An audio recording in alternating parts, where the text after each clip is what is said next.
called to order. Sharon, can you call the roll? Councilmember Wenger, Here. Councilmember Richards, Here. Councilmember Hughes, Here. Vice Mayor Derwin, Here. Vice Mayor Derwin. There Here. you are. Mayor Alves. Here. Okay. All right. Our first item is oral communications. Does anyone want to address us on an item not on the agenda? Christy Corley, do you have your hand up for oral communications? And Christy, you may need to unmute yourself at your end. Doesn't come on until you call on me, I think. There you go. I didn't even realize I had my hand up already. So this is just a public comment, correct? Yes. Okay. I'd like to start by saying that I would still love to see the Zoom meetings posted on the website. There was some discussion of a YouTube posting versus another posting. So has that been solidified yet? Jeremy, do you want to answer that? Yeah, and for those who can see a shared screen, hopefully you see the YouTube channel for the town. Do you see that? Yep. You do? Great. Videos, under videos? So this is, Christy. Jeremy is sharing his screen right now with you on Zoom. Okay, Yeah, if you- gotcha. Yeah, look at your monitor. Okay. So we have a YouTube channel and we're loading these up. It unfortunately takes a little time because video is a pretty onerous medium. And what we plan to do is a couple things. Craig, although we love you, we're going to have fewer pictures of you here. Yeah, why does that happen? We weren't I'm sure. always Carrie right and in the middle of the video. I like it. Let's just have only Craig. And then on the on our website itself, where we have the agendas and the minutes, we'll have a link to each of these as well. So we're working on that. We hope to have all the rest of them up. We'll call it in the next week or so, and the links are up. This will be in the mayor's message tomorrow. Great. That's good news, because then we can be anywhere and listen to them and comment. And then I also just wanted to thank you for your service to our town. I'm noticing 2 seats are becoming available in the election coming up. And one potential idea to make sure that we're inclusive on the town council is to bring new people with new thoughts, diverse skills, and residents of various ages, since we have a lot of new families in town. And making it easy to run for town council. So I'm wondering if you can put the links on how to apply under elections. I'm noticing that you have links on how to register to vote, how to vote by mail, and go green, but I'm not seeing links taking us to, I know you're saying go to the town San Mateo website, but I think I'd like to see links on under elections as well, to make it easy on new residents coming into town that want to get involved. That would be my suggestion there. And is there a limitation, a limit on the number of consecutive terms as a member of town council? There is not, we do not have term limits. So the next question, has the town council ever formally considered term limits on the ballot for voter approval? I don't believe we have. Okay, that's just something that I think the town council should consider if we're going to be inclusive to many people that want to get involved in the future, and then make it easy to find that information. Yeah, well, we will definitely have the information about the election somewhere on the website. So I do know the election, you have to find out, or you have to open it up 113 days before November 3rd and 88 days. So the window, can you tell me the window that people would apply? Christy, this is this is an item on the agenda. We will discuss this later. So why don't we move to why don't you hold this until then? Okay. Sounds good. All right, thank you. Any other public comment? Mary Ann, did you want to reply? No, I'll wait. Okay. All right. Any other public comment, any other oral communications on items not on the agenda? Okay. In that case, we'll move on to the consent agenda. Does anyone need to pull anything from tonight's consent agenda? Okay, no items to pull. In that case, I'll take a motion. Move approval of the consent agenda. Second.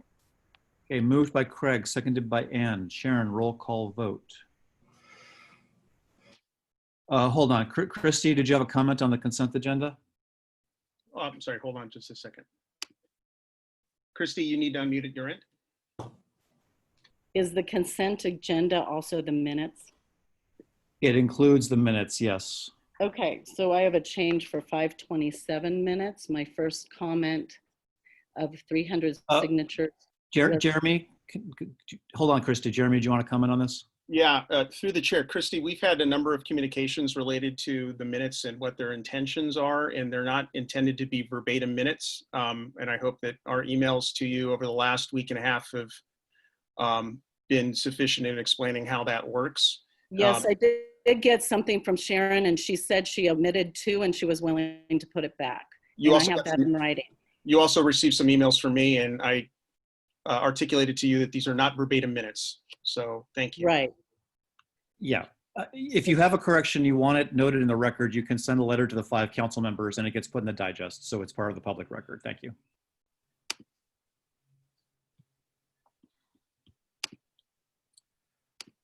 Okay. So we have a motion by Craig, seconded by Ann. Sharon, roll call vote, please. Councilmember Wingard, Aye. Councilmember Richards, Aye. Councilmember Hughes, Aye. Vice Mayor Derwin, Aye. Mayor Alves. Aye. Okay, motion passes. That brings us to item 8, which is the report by the Bicycle, Pedestrian, and Traffic Safety Committee. Ed, floor is yours. Good evening, everyone. Thank you for giving us the time to give what I'm afraid is rather a brief and cursory report from the BPTS, but I think it will cover the main points of our 2020 activities, and as much as we can do, have a look ahead to 2020 and 21. Let me see if I can share what I put together here on my screen. Just a moment. It's the first time I've used Zoom on a Chromebook, so.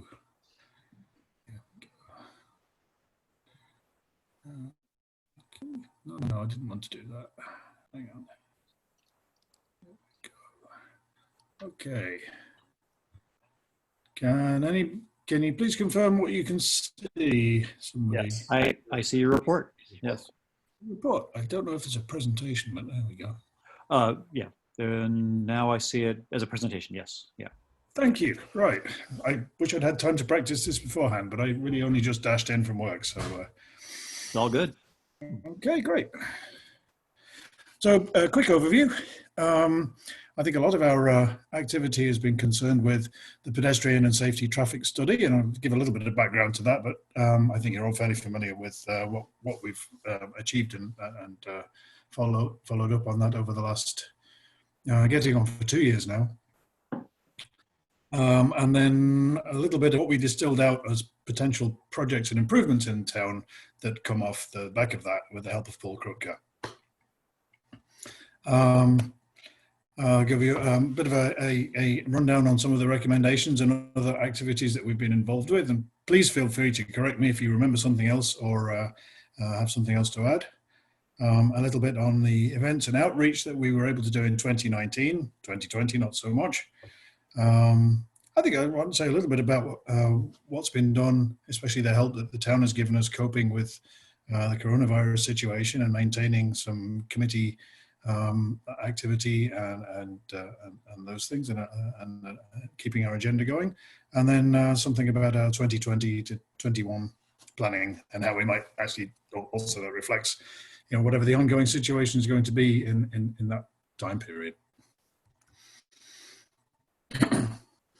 So in the sort of last year or so of committee activity, the study process was concluded and a recommendation to accept that was approved by the council. I think that was in August of 2019. A review of that study in full was held at a BPTS special meeting with the intention that it was open then for public viewing and comment.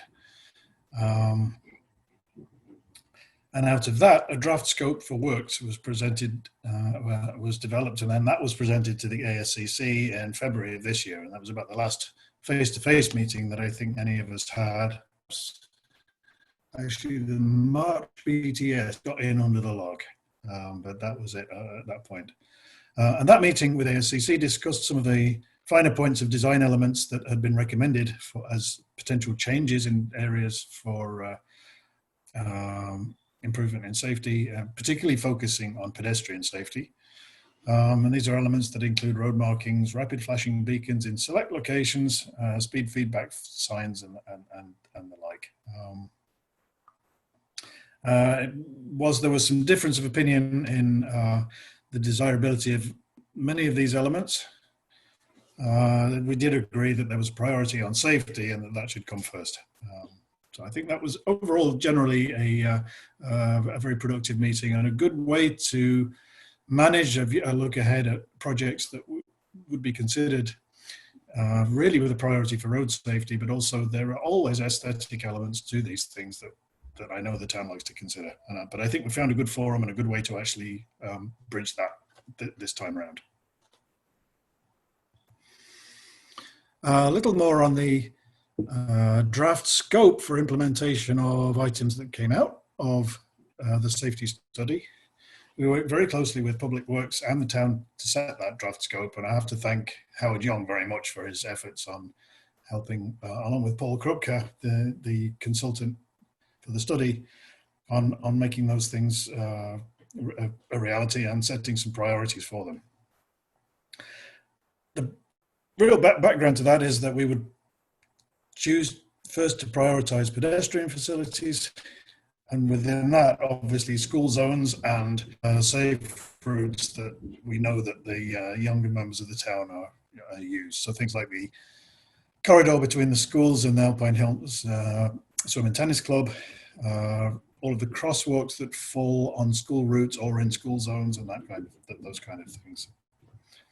The committee, in the interests of making some of these things actually happen, helped to support grant applications. Unfortunately, they were not forthcoming. That's something the committee is always willing to do.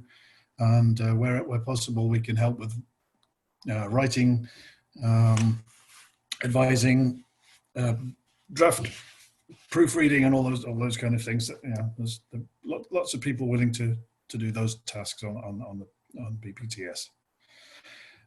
We've certainly been able to provide a forum for public communication and feedback on these matters. And in fact, this was how the whole safety study and ongoing projects from that came to us in the first place, was pressure from residents, parents, and other people on the view to improving safety, traffic, particularly pedestrian safety in town. In the interim, where we are perhaps limited in the scope of budget for shovel-ready projects coming out of this, beginning to think of identifying some interim and low-cost measures that could be implemented until we're able to tackle some of the higher budget items that we've begun to put now on hold due to just general budgetary and I think sensible conservative view on those things. So I look at things like, could we implement crosswalk flag equipment, things in more places. I know the school have been running some drafts on those things to help children be seen crossing the street. I think that's something that almost anybody could use at any location. Things I know Howard always likes to look at, which are vegetation management to improve visibility in various places, or improve daylight lighting. And then also working to see how we can include the new design elements as the resources are more likely to be opened up and become available, in the next year or 2 years. But I think we have to accept that there's going to be a pause and a slowdown on how those things can be rolled out. Amongst the recommendations that BPTS has been involved with this year, again, support of the CCAG grant. I would say, unfortunately, that wasn't successful, but that's something we're obviously always interested in helping the town to pursue those things. And another measure which was brought to us from Dr. Ted Selker. And they have a sort of peninsula-wide approach to authorities in pursuit of improving safety on Route 35. And that's something I think, since Route 35, certainly, I don't know if it borders also, we actually sort of falls into some of Portola Valley at the top of the hill there. Not quite sure how the boundaries are drawn. But certainly lots of people in town are cyclists and ride the routes over the hill. It seemed like something that was interesting for the town to support. The committee decided the same, and we agreed to write a draft letter of recommendation on behalf of the town for review of the council. I have that in progress, and I'm just arranging actually to submit that to council. I think that'll be ahead of our next meeting. So far so good with that, I think. Okay, next thing. So outreach, I think, if I remember correctly, we had a good event at the 2019 town picnic, things like valet parking, a table with some cycling and pedestrian safety and route information and all those general things. And I think even Angela came up with a quiz with some quiz competition with some prizes and various things for people. So that was good fun and a very good event all around.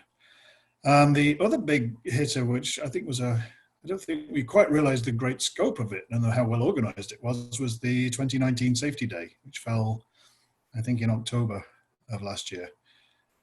Again, we were able to have a table with some cycling and pedestrian safety information, safe routes and that kind of thing. But again, that's something looking forward with a better idea of the attendance of that we saw at the event and the nature of the things that people like the fire and the police service were doing. It would be great to have something more interactive for attendees, like a bike rodeo or some of those other things to go along with the other things that were provided by the emergency services. I think that was a very worthwhile event and something that gives us would give us a great forum to do some more safety outreach. Just a bit about the current coronavirus and the COVID-19 situation. I think we lost at most one meeting from our regular schedule and have seen a very successful transition to using Zoom for our meeting format. I think all of our members, and thank you again to Sharon for hosting our meetings and helping things run smoothly. That's been very welcome and has gone very, very well.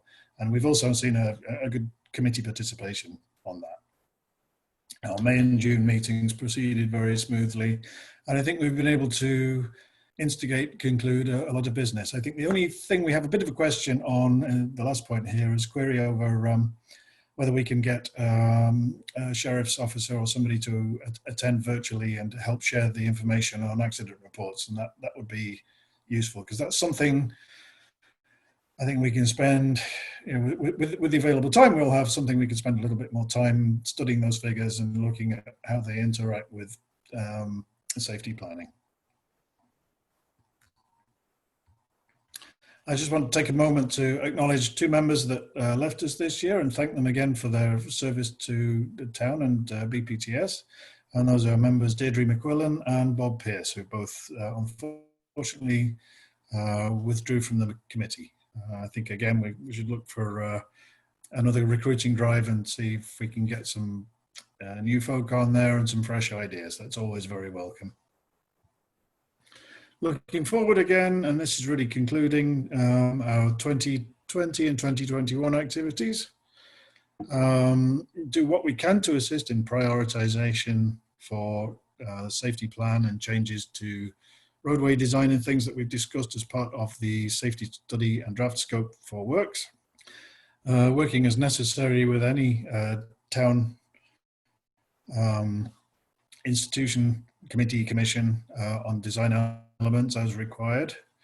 And obviously this all has to proceed as restrictions and available resources and budgeting changes allow. So that's that, as we all know. Outreach again is limited since we can't really have so many in-person events. But we've begun to discuss what we can do in terms of perhaps a mail shot. We had several ideas inspired by the really good leaflet and information booklets that people like the fire department put out on fire safety. So if there's something similar that we could design on pedestrian and traffic safety, or we could find that and send that out to folk in town, that might be one thing. Working through the town website and PV forum on more regular safety-based messages, alerts, information, funny videos, whatever it is, just to keep a view of traffic safety generally in the public, the town social media type things. And perhaps even locate and promote some existing online resources for road safety and share those with residents through the social media channels. Of course, we have a number of ongoing items. Very important to keep our police report, accident and speed violation monitoring, to keep a view of just general traffic behavior and incidents in town. Parking monitoring at the locations that I'll just refer to as the usual suspects.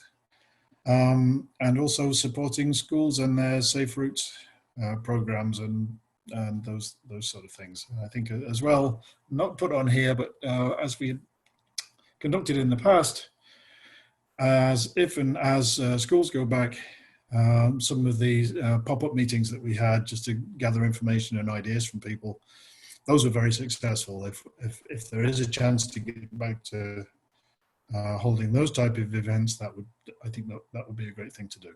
And so in concluding, I'd just like to thank you for your time, and I'll attempt to stop sharing the screen. Please, I'm open for any questions. So, Great. Thank you, Ed. And thanks to the whole committee. Anne, you're the liaison, right? Did you want to add anything to this? Oh, sorry, Craig's the liaison. I'm sorry. Craig's the liaison, I yes. lost track of that one. Did you want to add anything, Craig, before we? Really just to thank Ed and the committee. I think, there's been a tremendous amount of work, especially with the traffic safety report and the kind of plans for that. As that's been going forward, the committee has been very engaged with, and I think Howard and Paul Krupke, our consultant, have found it very helpful to attend the meetings, get the input from the committee, and the committee's also been very flexible in holding meetings at different times of day to make sure that they can get input from the public on those. So while they're temporarily on hold as we figure out our COVID situation, I think a ton of good work has gone in there, and I'm very thankful for the committee's input on that. And other than that, I agree. I think it would be good to figure out how to get the sheriff's office, sheriff's deputies to come to be able to dial into the Zoom meetings. Hopefully I don't think it's a difficult problem. We just need to coordinate it with them. But it's often very helpful to hear from them on what's happening on the ground, as it were, with citations and what types of things they're seeing with traffic safety as they do enforcement. So thank you, Ed, and thank you to the whole committee. Thank you. Does the council have any questions for Ed?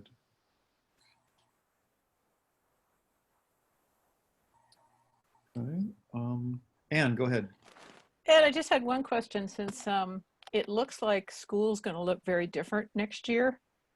Has the committee started to think about any way that we might assist in that? I mean, again, it's just a little bit early to do that, but I don't know whether you had any thoughts about it, since everything obviously is COVID related. One thing that I don't know where they are on is if they do go back limited numbers of times a week, what the situation will be with crossing guards. Again, that old issue, whether they'll say there's not so much demand, or whether they'll persist with the program with Woodside Patrol. That's a good question to raise. Yeah, Great. and I think the thing I was thinking about, sorry, just to finish the question, was that because they might have staggered start times too, it could create some new challenges for you in thinking about it and really starting to, how best to try and work with the sheriff's office on managing it. All right. Yeah, thank you. That's a good point. Yeah. Craig, go ahead. Yeah, to Anne's point, I think that's a very good observation, Anne. And Jeff and Jeremy and I meet once a week with two of the school board members, and they've been talking to us about how their plans are progressing with that. So we'll raise that next Wednesday at our meeting with them to give them a heads up thank if you. they're Yeah, thinking that'd be about it. good. If there are any traffic changes, to let us know so we can get the committee to help think about those. And I think the school board's sort of plan for the fall is still very much kind of a sketch in light pencil, and we don't know what it's going to look like in the classrooms, let alone what it's going to look like outside the schools yet. But it's an excellent point, and we'll make sure that they coordinate with us as they kind of flesh that out.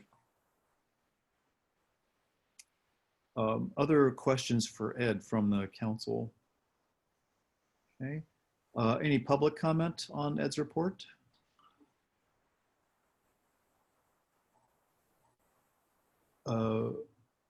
Betsy, go ahead. Thank you. Thank you, Ed, for the work of your committee. I hold you all in very high regard. As you know, I'm going to attend, well, as you don't know, I'm going to attend the meeting, your meeting next week. And just so that you all know, the change in the use of our Windy Hill and the overflow parking situation is up. And I'm going to learn more about whether we're going to approach this in a laissez-faire matter or whether there's opportunity to weigh in. But it's right now a real problem for some of us. Thank you. Thank you. Yes, noted. Thank you. Yeah, thank you for your communication earlier in the month as well. You're welcome. Okay. If there are no other public comments, then we will move on to our next report. Thank you, Ed. Thank you very much, everyone. All right, take care. Next up is our report from the Ad Hoc Fire Committee. Is Michael going to give this report? He is, and I am promoting him to panelist. Hopefully I didn't bump him off.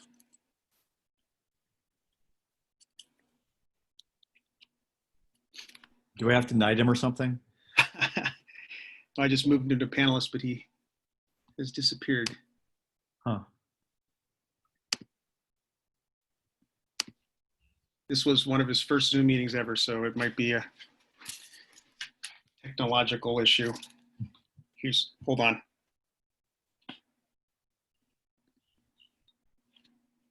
He asked me what happened. He texted me, so I'm asking him to rejoin. Just give us a sec.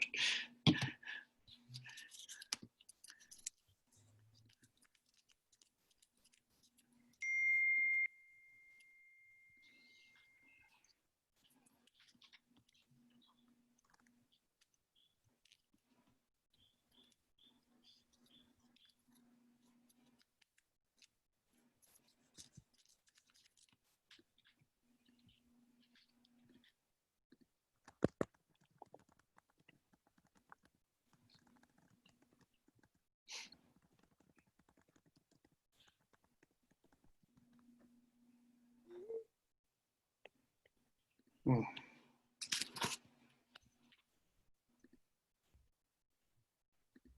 There he is. Michael, you need to unmute at your end. Okay. Somehow it disconnected, so I was under the impression you didn't want to hear from me, which was disturbing. It's not that good. Yeah. Don't hear about wildfire. It can't happen, right? exactly. And Michael, I am sharing the slides, so just let me know when you want me to advance. Absolutely. I'll try to keep this high level. I thought maybe it's good to acknowledge the fact to begin with. Well, first of all, good evening, Mayor Alps and all the members of the Town Council. This committee turned about 1 year old very recently. And I think it's important to just acknowledge it is a new committee. It's done a lot of work over the past year. And just a reminder that the charter of the committee was to act in an advisory capacity on a limited duration basis. And I have a feeling that limited duration actually might turn into be more of an ongoing basis. So that's just one thing I'd like the council to think about. Anyway, to accomplish the mission of this committee, what did we do in 2019? What were the major things? So on slide 1, we identified primary risk areas across 8 subject areas. And that was communication, evacuation, outreach, home hardening, insurance, infrastructure, vegetation management, and defensible space. And we reviewed the current risk mitigation measures relative to each of these areas for adequacy. So we looked at elements of the building code, we looked at existing vegetation management protocols, among other things. And if applicable, we also considered the impacts on public lands and private property. We also looked at the currently available educational opportunities and any incentive programs that are being offered by neighboring communities. And we received quite a substantial amount of input from major stakeholders, including Woodside Fire Protection District, PG&E, insurance providers, just to name a few. Jeremy, you can move on to slide 2. So what was the engagement level? Well, while the committee convened just 3 times, the heavy lifting was really done by all of the specialized subcommittees, which just received a lot of the delegated work from the committee. And these subcommittees were modeled to address the 8 risk areas that I previously mentioned. So the subcommittees convened multiple times, and they drafted, as you recall, 3 separate sets of recommendations that were really specific to their areas of expertise. Slide 3, Jeremy. So at the town council meeting in November, we presented our finalized set of 27 recommendations for your consideration. And you can count these in any different ways, but I tried to bucket them. So that's how I came up with the 27, if anyone's wondering where that number came from. And in December, the town council approved 25 of the recommendations. Now, 16 were classified as short-term, and those basically are supposed to be implemented during the 2020 calendar year. 9 were classified as medium-term, and the message there was work was to commence in 2020, not necessarily be completed in 2020. The only 2 recommendations that were not adopted were vegetation management and home hardening related to incentive programs.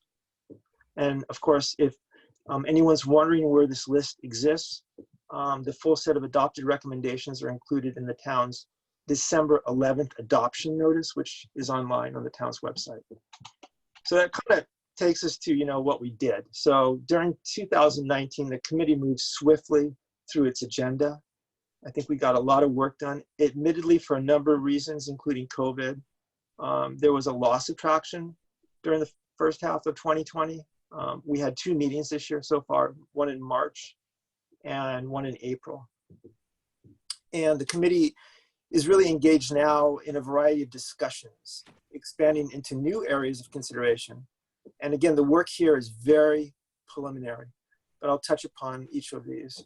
Firstly, we're evaluating funding models to support vegetation management or canyon cleanup and right-of-ways. We're also looking at home hardening objectives in connection with these funding models. And we've added a new committee member to assist with this effort, and that's Jennifer Yostra, has joined the committee in April of this year. And so very preliminary work has begun. We're trying to form ideas, think of it sort of brainstorming at this point.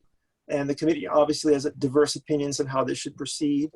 So hopefully we're going to get to a point of consensus where we can then crystallize some of these recommendations for your consideration. One of the other things that we're looking at, and we're continuing to explore this, would be the wildland urban interface, the WUI ordinance, which could provide mandatory vegetation management for all public and private lands. And, you know, this has pros and cons, and we're looking basically at trying to form some really good thinking around this. One of the things is I think we can learn from the past, and that includes understanding the issues that came up in the Moritz report, some of the shortcomings, some of the implications. So I think really here we're still trying to like craft our thoughts around it. And then of course we have lightly touched upon the idea of considering a community wildlife protection plan. Nothing here has crystallized, but it's one of the items that we're talking about. And I think as we move forward and the fire season develops, obviously there's going to be probably some information that comes out of the insurance community one way or another.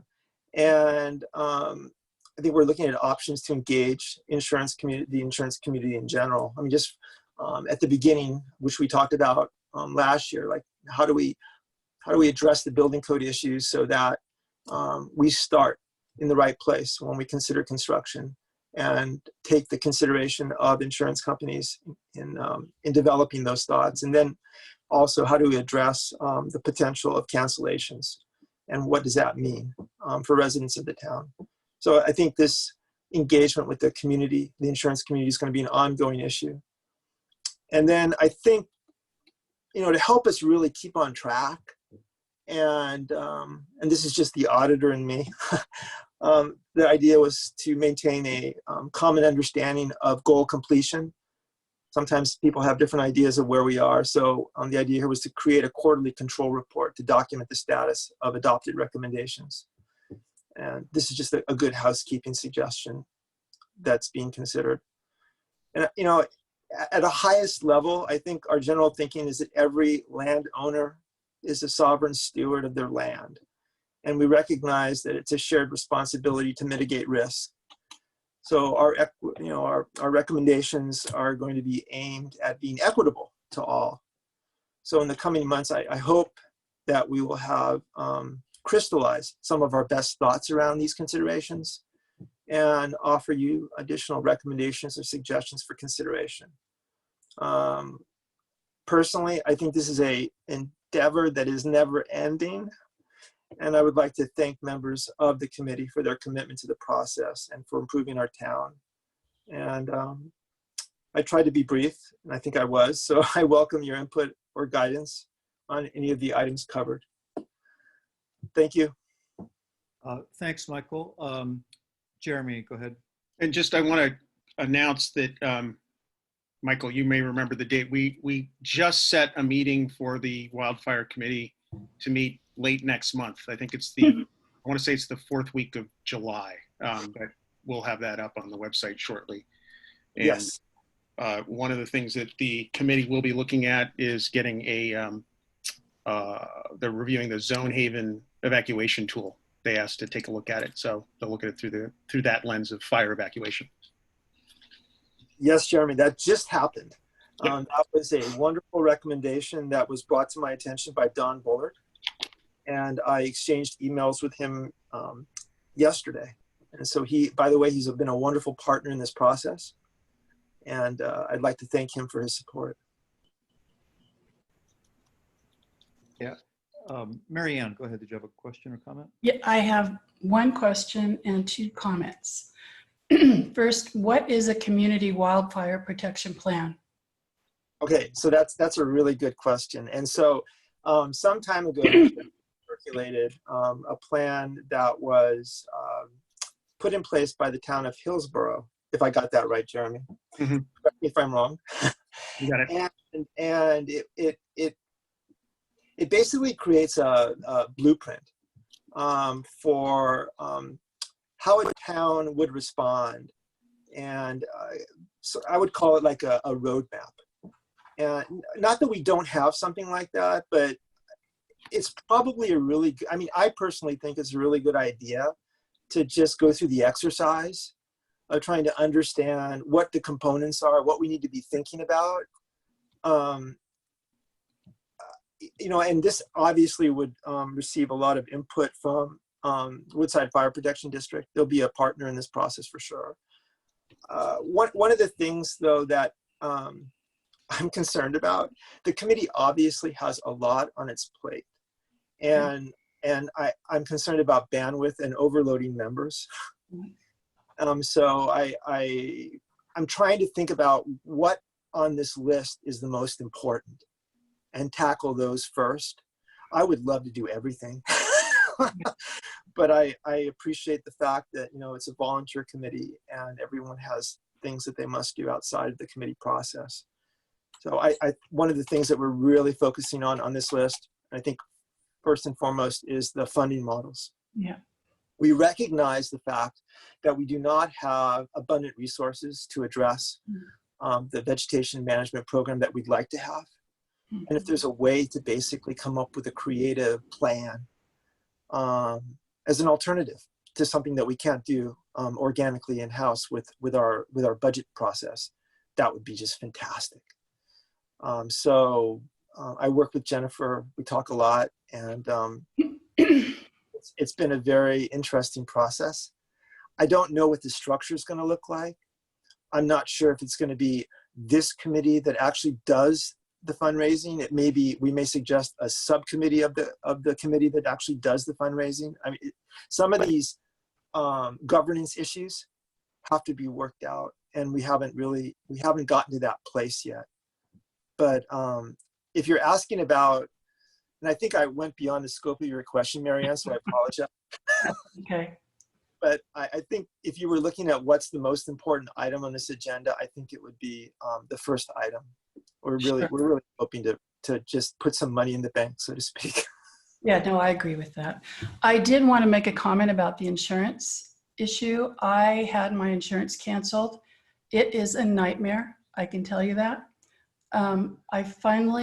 I have a broker who finally did get me a decent policy that wasn't 3 times the cost of my previous policy, but I'm still jumping through hoops for that. What did help me was talking to another family in town who had gone through the exact same thing. So I would be happy, if anybody has their insurance canceled, I would be happy to talk with them, because it is not an easy process to go through.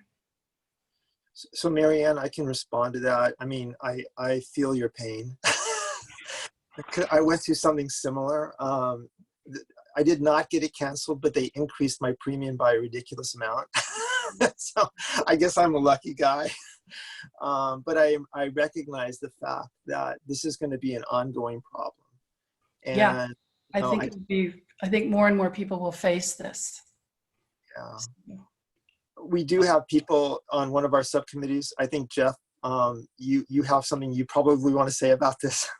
Well, yeah, we are. I mean, the subcommittee, one of my subcommittees is addressing this question about, you know, sort of trying to work with insurance brokers and carriers to find out just what we can do to sort of improve our, you know, our standing with them to try to either have fewer cancellations or no cancellations, and just, you know, at the very least, people should be incentivized by insurance policies to do things on their property. And so I would actually like to talk to you offline about your experience, because I've been gathering contacts in the insurance industry to talk to who people are sort of willing to sit down and just talk with us more or less as stakeholders.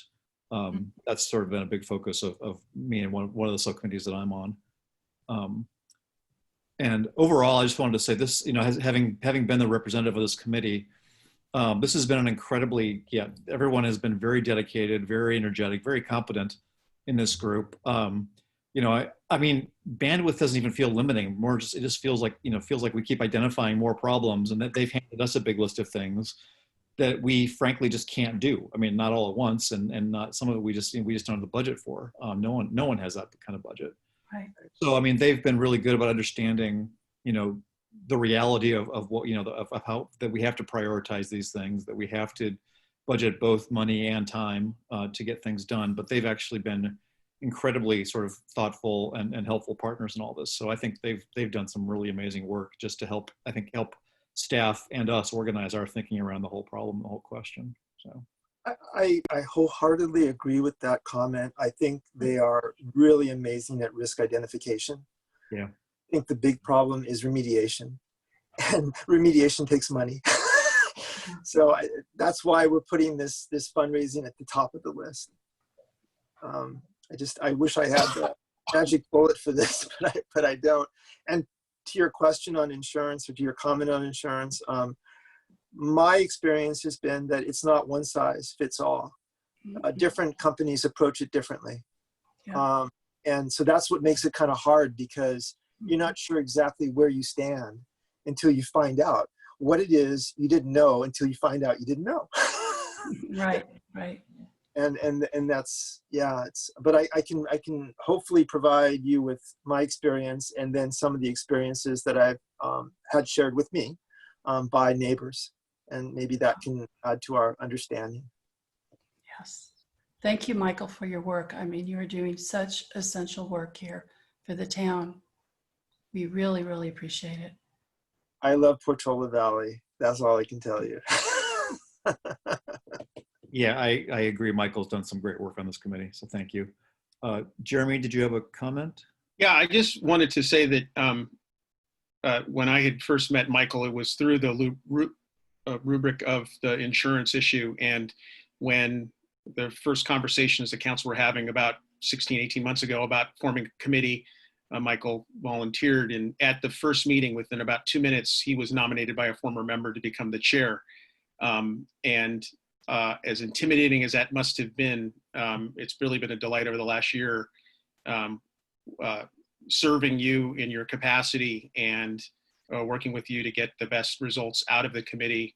To see a committee go from nothing to recommendations to a council in about 4 months is fairly unprecedented. And I just very specifically, I very much appreciate your idea of a quarterly report. I have a note here to actually place on the council agenda for our next meeting at the end of next month, that report, to give an update directly to the council. So I appreciate that, but it's been a lot of fun working with you. Jeremy, ditto, and thank you all. I mean, I really appreciate the opportunity to serve the town. It's something I've always wanted to do. I just didn't realize it was going to happen in this way. Yeah, it's been a pleasure working with you, and watching you manage the committee has been a really pleasure to watch as well. So thank you. Thank you all. I see a public comment from Rita Combs. Go ahead, Rita.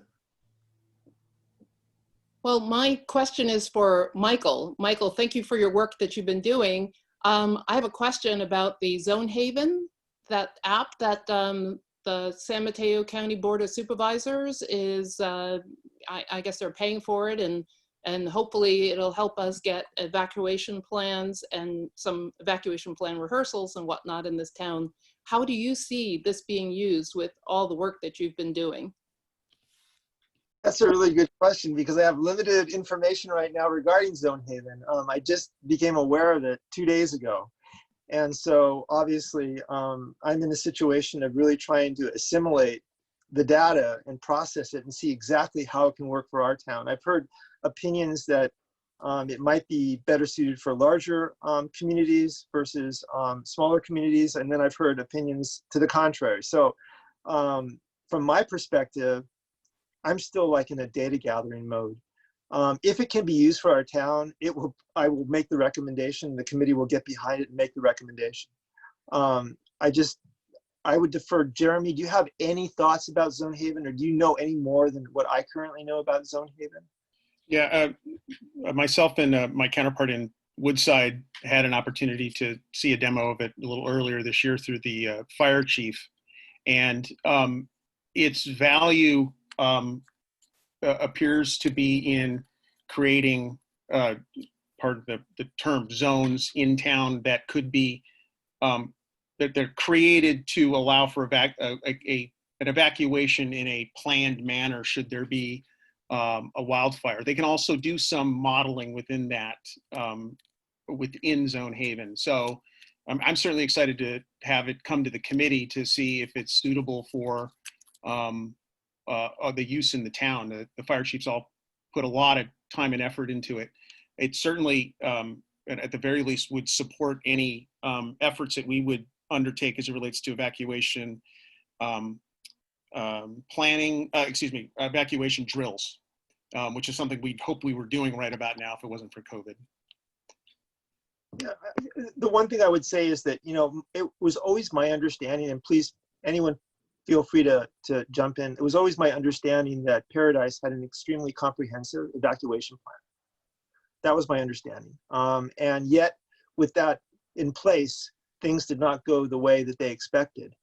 So obviously, you can plan and plan and plan, and there's always this possibility that you just don't address. So I really want to understand more about how Zone Haven can potentially address the unknowns. That's really what I want to understand. And I don't have a full knowledge base with respect to that, but I have a list of questions that I'm going to put to a representative to understand that process and their system. And I mean, we've been talking with the fire district for some time about an evacuation plan and drills, and I don't know, it got held up by COVID. I know that, so I don't know if there's any, Jeremy, if you have any more detailed update on that one. No, I don't. Okay. I see 2 hands up from Mary Ann and then John.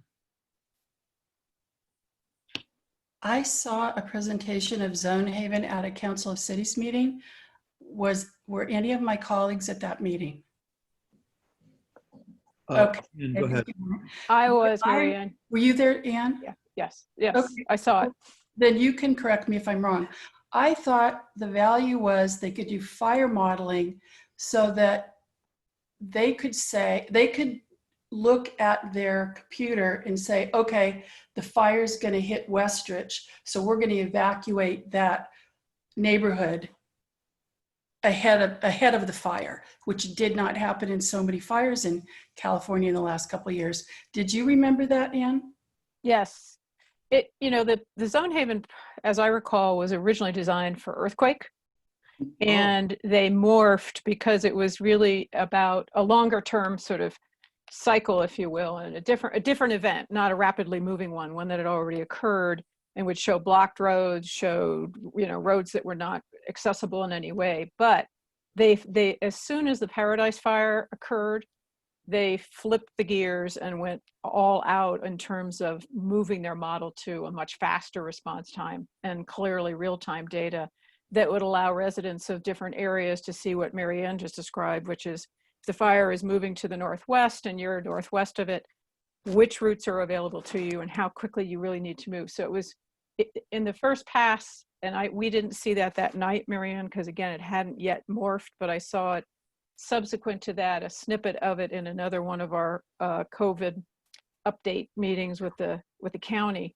And it looked like they had done a lot to potentially improve that. And I think the issue for us, because we have been working on these evacuation routes for a number of years, it's not a new exercise, really will be the fact that we may have roads that aren't even going to show up on their model. We may have some of our routes that'll take us through private property and up and over, depending on the direction of the fire. So there's a whole robust sort of amount of information to be developed relative to that, to our specific situation here. Jeremy, maybe, John has his hand up. John, go ahead. Yeah, I just was going to say that during one of our Emergency Services Council meetings at the county several months ago, we had a presentation as well. And I think one of the main factors that makes Zone Haven potentially really useful is that it allows for a much quicker notification of people through to a targeted area rather than the entire county or the entire city. They can really see which way things are moving and potentially direct people out of the proper direction so that people don't end up like they did in Paradise. So I think the fire department is, in Woodside Fire, is really pretty heavily invested in it, and they will also have the ability to add details to it so that those private drives and private exits should become part of the whole process pretty quickly. And hopefully they'll be getting it to the point where we can have an evacuation exercise in town before too long. I think it has real great potential, even in a small town. Yeah, I think did we see a demonstration of it on one of the COVID calls as well? and they were a little more focused on resources around COVID, but they talked a little bit, I think, about that predictive modeling, and then, you know, then John's point that you can quickly sort of send a message out to a specific, they call them polygons, but they're basically regions of town that could be evacuated. Notification could be sent quickly and kind of very specifically. I mean, it's got a lot of potential. I think we just need to start really figuring out how to implement it when we need to. So, John, did you have your hand up on something else before the question about Zonehaven? No, that was it. Okay. I see 2 comments from the public. Rusty, go ahead. This is Rusty Day, 178 Pinion Drive. And Michael, thank you very much. It's obvious that you're engaged and very serious about this, and I applaud that. I've got 4 comments, and each one of these could be a very lengthy and extensive discussion, so I'm going to keep it short. My first comment has to do with, I don't understand why we're not using our own safety plan, which we wrote in 2010, and start from there, which laid out a set of priorities back in 2010 for addressing this issue. The first one was to publicize the Moritz map and use it to educate the people in the town about the high fire risk zones in the town. The map is not on the website. It hasn't been used. It's not being publicized. In fact, Don Bullard did not have a copy of the Moritz map until May of 2020, when he asked me for it and I gave it to him. And I think this is just inexplicable.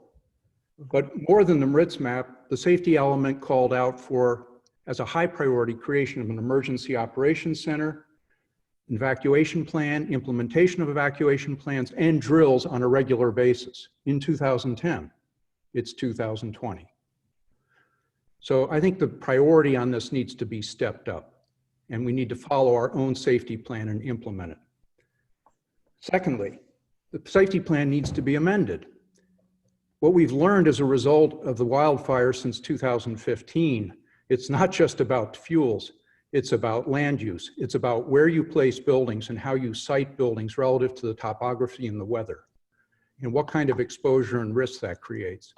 And it's very important that we build back into our land use process an appreciation for the risk of wildfire. This is a contagious risk.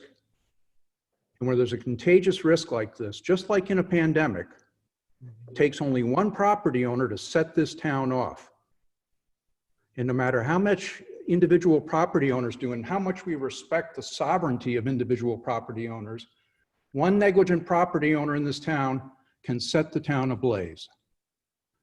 That brings me to 3, the ordinance, a wildland interface ordinance. Woodside Fire Protection District has in Ordinance 12 the power to order a landowner to abate weeds. That's grass and fine needles, fine fuels. It does not have the power to order a landowner to abate ladder fuels, poison oak, coyote brush, camise. The town should amend the ordinance and give the Woodside Fire Protection District the power to order landowners to remove ladder fuels, no matter where they are on the property. It's a very simple step to take. Yes, that's going to implicate costs, and yes, we need to do this as a town, but we can also involve the homeowners associations in doing this as well. But the risk, and just ask Don Bullard about this, isn't coming from the pine needles and the grasses, it's the ladder fuels. That's what needs to be removed in this town. Last thing I want to talk about is insurance.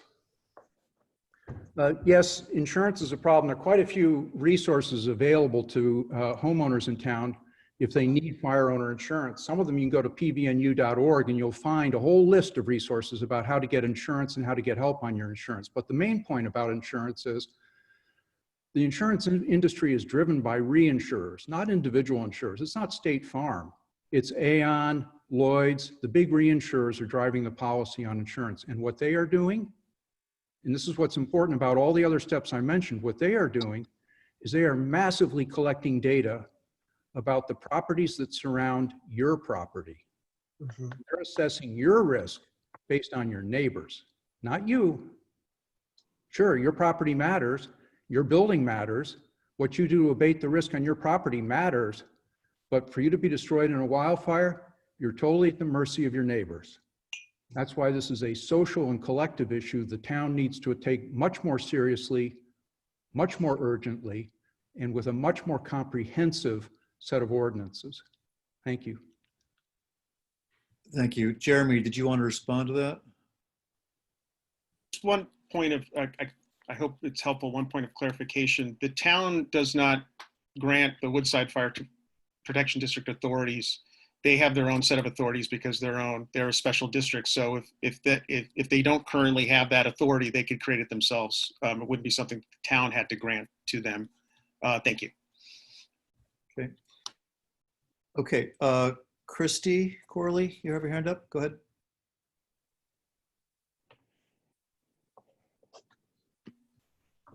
There you go. You need to unmute, Christy.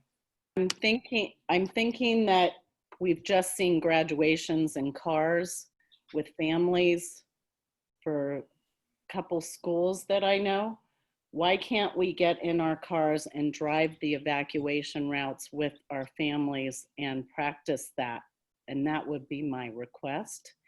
I would like to learn all the secretive evacuation routes that I don't know right now that you and others may know. And I would like to be able to drive all of them and pretend that I'm driving out with my family. I put everything in my car and I drive. And it just seems possible to me to practice that. Jeremy, do you want to respond to that? Sure. I think it's important to note that because of the town's size, there are only a few ways in and out.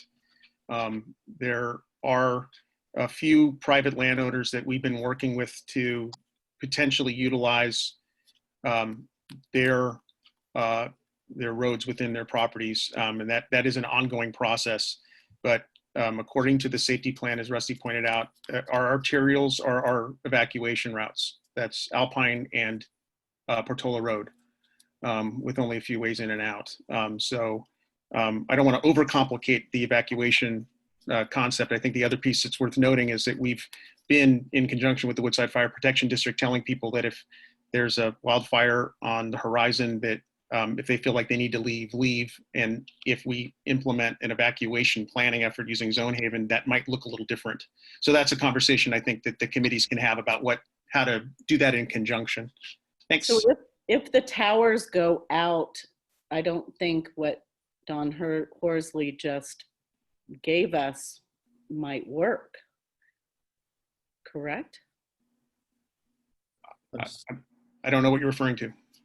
It's an app, and if the towers go out due to a fire, how do we use it? In the event of a major emergency, the SMC alert system would utilize all different types of communication, including reverse 911 on landlines.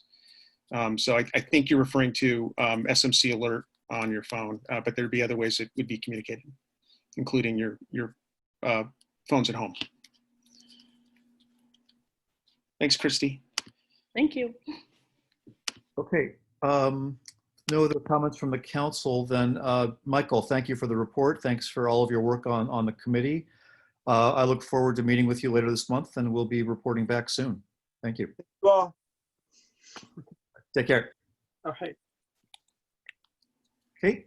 That brings us to our item 10, which is the recommendation by the Vice Mayor and Councilmember Richards on the George Floyd resolution and an update on subcommittee work. I believe John's going to start off on this one.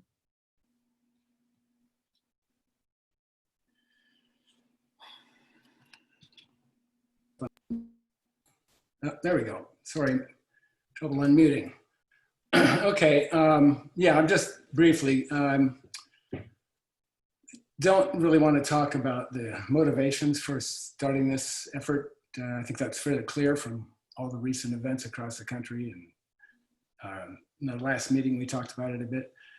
But I did want to talk about what I think my biggest concern when we started this effort was that people would think we were presenting ourselves as some sort of experts who had some kind of answers to offer. And it's really just the opposite.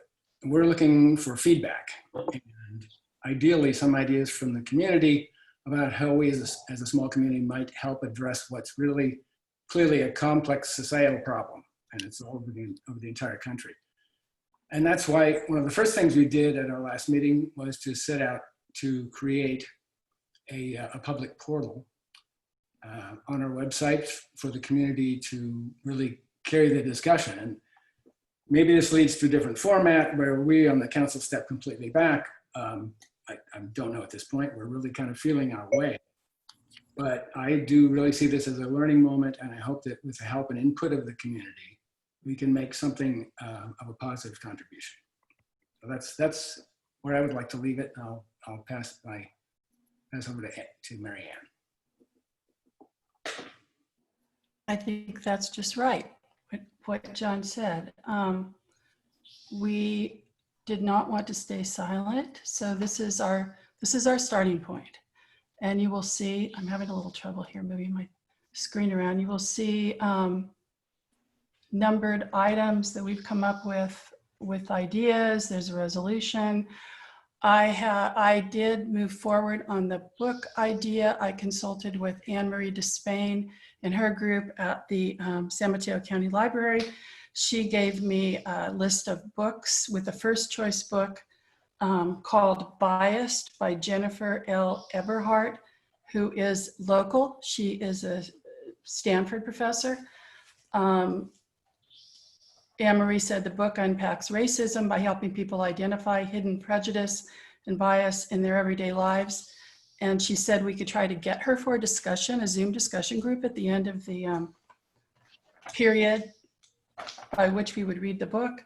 She also gave me other book titles, and I also got titles from one of our residents, Felicity Behringer, and I got a title from Joanne Lulin. Joanne Lulin also had a very interesting idea.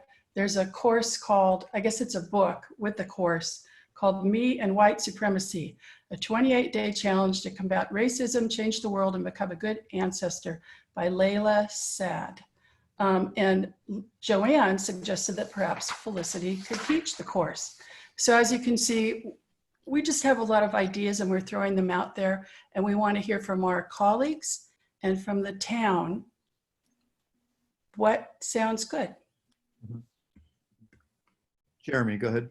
Through the chair to the subcommittee, I have available for sharing the 4 questions that were initially developed for the online dialogue portal that I could put up as a place to talk about that portion. So whenever you're ready, let me know. I can put that up, and there may be different questions to ask. There may be additional questions, changes, and the like. But I just wanted to say that that was available.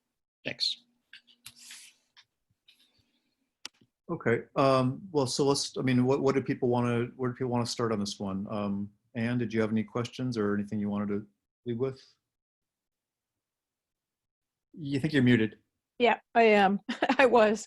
Yeah, I mean, I think as I was reading this, and I thank you both, because there's so many elements, aspects, dimensions to this whole issue that I think as I looked at what you had written in the resolution, it did occur to me that perhaps this was still in draft form, only because I think a better outcome potentially will be one that reflects all the input that we're seeking. And I think that really, in my mind, is the key to this, is to really engage the community to the maximum degree of interest, extent possible, really try and flesh it out before we would finalize, sort of the resolution, because you have so many pieces to it. And I know that the thing I then wrestled with in looking at it was, well, what are our goals in even having a resolution?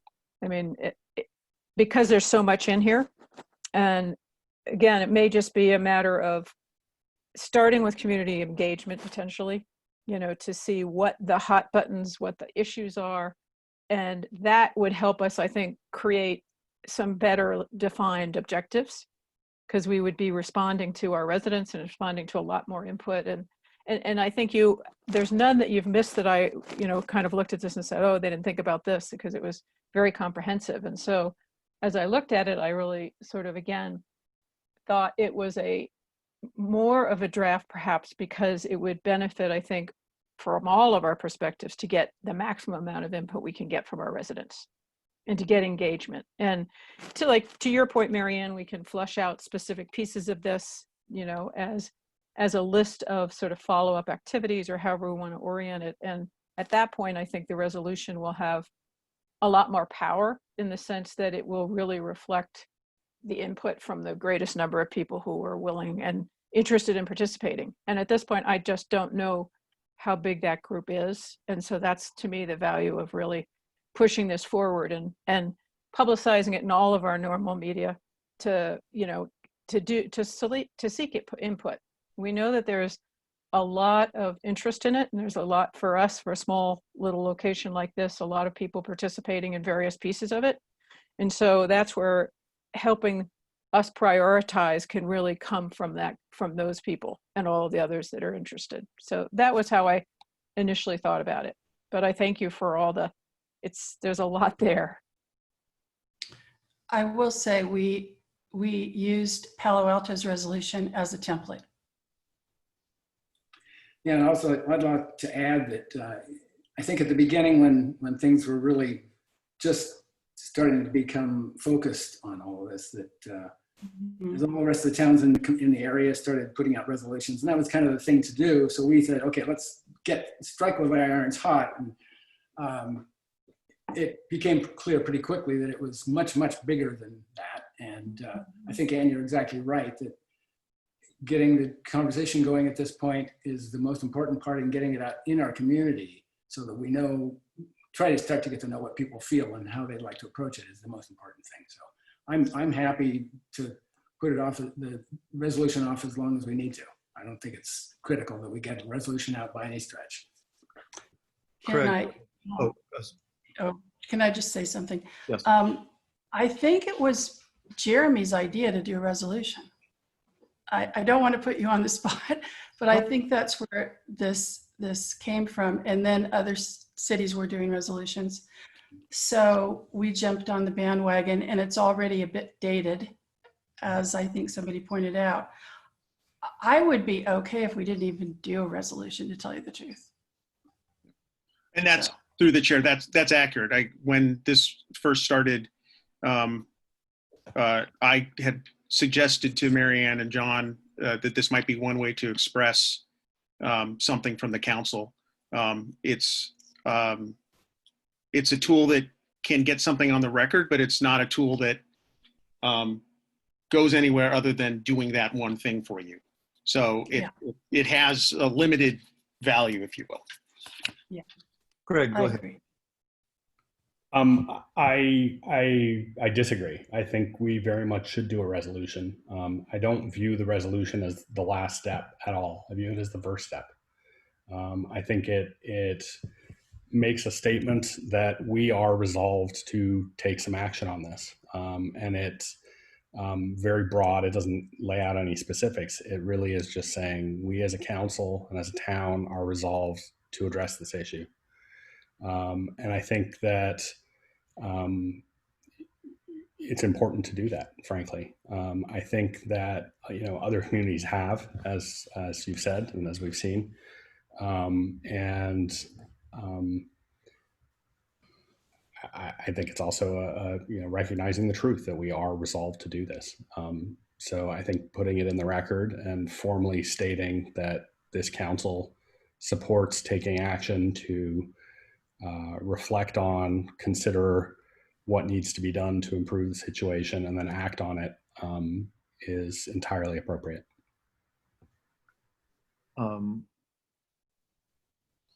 Marianne, did you have go ahead? Yes. If we do the resolution, if we don't figure it out tonight, it's going to be a month before we see it again. And then I think it will be kind of late unless we change the whole content or the tone of the resolution. Because right now it's reacting to the public murder of George Floyd, and in another month, that will be, what, six weeks?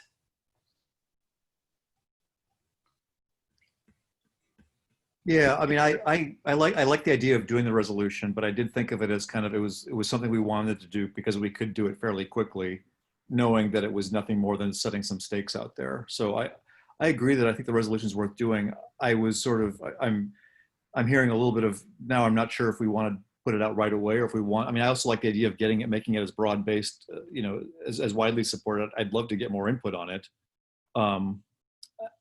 That month, I agree with you, Marianne, that waiting a month feels like, if we're going to do it in a month, I think it's a very different resolution. I think it's hopefully covers a lot more, and it's probably a lot more of the thinking that as we've hopefully been able to do between now and a month from now. What do you guys think about that? Anne, go ahead.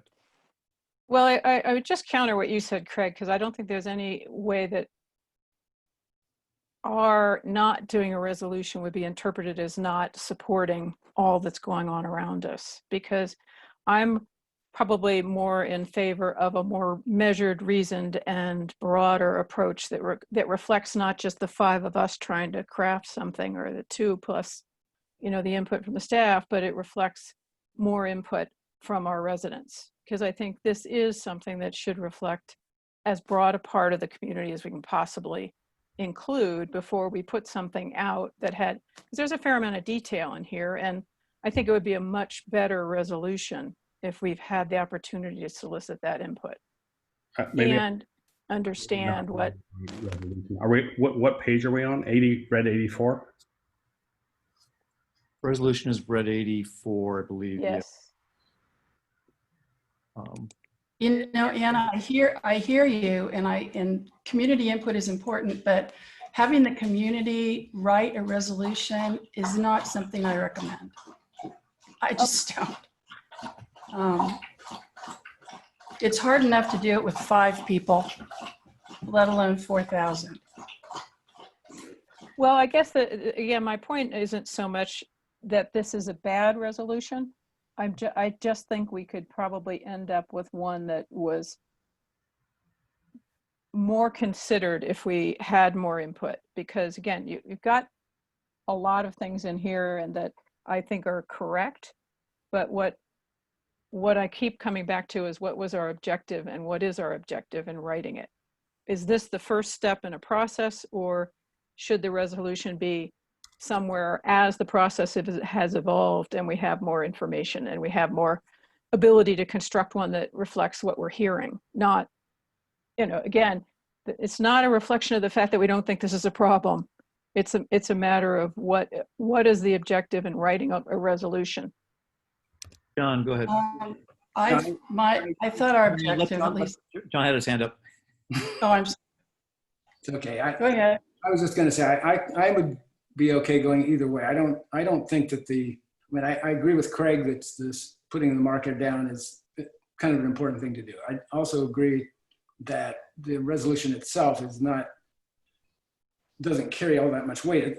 The problem with it that I see is that it can be read by people who want to read it in different ways and can be misinterpreted to some extent, which is going to be no matter what we write, and especially if we write it as a community, it'll be misinterpreted all kinds of ways, which is just the way it is, I think. I think what comes after the resolution and what we come up with the community, if we do manage to come up with some kinds of actions or statements, that's what's important. And I could go either way with the resolution. You know, this one tonight and move forward, or scrap it and move ahead with public comment. Okay, Craig, go ahead. Yeah, I guess I continue to be confused. Maybe somebody could point out to me which sections of the resolution are confusing or could be misinterpreted or are overly specific on actions that we want to take. As written, it seems very clear statement to me. I agree with every element of it, and it commits us only to, let me quote it exactly, do everything with our powers to implement measures as needed to eradicate unnecessary deadly force, discrimination, and harm, to educate ourselves and our community about implicit bias, white privilege, and inherent racism, and to take a long, hard look at our own policies and ordinances that perpetuate and maintain the racial and economic divide in Portola Valley. And I don't disagree with any of that either. I think it's stating exactly what I hope we will do over the coming months. So if there's some part of the resolution that is confusing or maybe needs tweaking or rewriting, I don't see that in the resolution. So it would help me to understand which parts are the problematic ones. Mary Ann, go ahead. Oh, just to Anne's question, this was just in reaction to the Floyd murder and the aftermath. And it was the very, very beginning of what we hope is a robust, ongoing conversation about race and equity in Portola Valley. Okay. Why don't we take our public comment? Rita's got her hand up. Go ahead, Rita. Jeff, sorry, just a procedure question. Are we talking about the resolution first and then the other stuff? Because I had some comments on that as well. We'll take the public comment and then we'll come back and we'll do them one at a time, but we'll kind of see where we want to go from there. Hi, I'm Rita, and I was reading through this morning. I'm African-American female raising my daughter in Portola Valley, and this is a long overdue attention. I just want to say that. You know, I love this town and it's a long overdue attention, but my issues are with on page 83, number 2, and I had sent a letter about this and I did receive a couple of responses, and towards the end of number 2, where it starts with furthermore, there have been deadly force incidents resulting in the tragic death of mentally challenged people of color, after which officers were judged to have followed policy, which are clearly unacceptable weaknesses in the system. As we've seen, that's been played out all across America. You know, saying that somebody might be mentally challenged has been challenged now in court several times. I mean, as a person of color, I'm offended that that's there that way and would like to see it, you know, because it's not just the people that are on this call that are looking at this document. You know, it's people from the outside that are judging Portola Valley and how the tone is. And if we want to talk about bias, we can talk about the tone. And I received a response because I had asked last time before we talked to the sheriff, you know, if the people on the town council, if people in the committees, have they had any diversity training? You know, and I did receive a response today that somebody did a webinar. You know, I've been living in my skin my whole life. And if someone just told me, you know, I went to a webinar on people in Antarctica and their daily life, I don't think it's going to give me a true sense of how their life is, their whole life. And at the end of it, where we're talking the resolution, and it's speaking for the whole town, it's as if this town lives in a bubble, that there is no diversity in this town. And you know, I love this town and I am part of this town. And why couldn't and I'm not alone as a person of color living in this town. You know, I'm available. You know, we're all pretty much stuck at home. Why wasn't other voices asked to be part of this? Asked to be part? Yeah, there's George Floyd, but there are all these other things that are going on that the people in this town, and not just people of color, have part of the conversation. And I checked the website that was posted on the paperwork, and it's not live because I thought, oh, maybe I missed comments other people made, and that's what this document was created from. But no, that link is not live. So the comments, you know, I respect the 2 people that are on the committee, but I just feel that if it's a voice coming from Portola Valley, this is who we are. Anybody around the world can hit on it and say, wow, they said that. There must not be any people of color in that town. There must be no economic diversity in that town. There are a lot of people that have lived in this town their whole lives. They don't have, maybe they're property rich, but they don't have $1 million in the bank, you know, and there are people that rent cottages or live in different situations. And this just paints an unapproachable view of what Portola Valley stands for. And I don't feel that Portola Valley is just a racist place with no diversity. There's a lot of other good things, and I think there should be more voices before something like this is put out to the world saying this is who we are and we have to make changes because this is how we are. Thank you. Okay. Thank you, Rita. Judith has her hand up. Go ahead, Judith.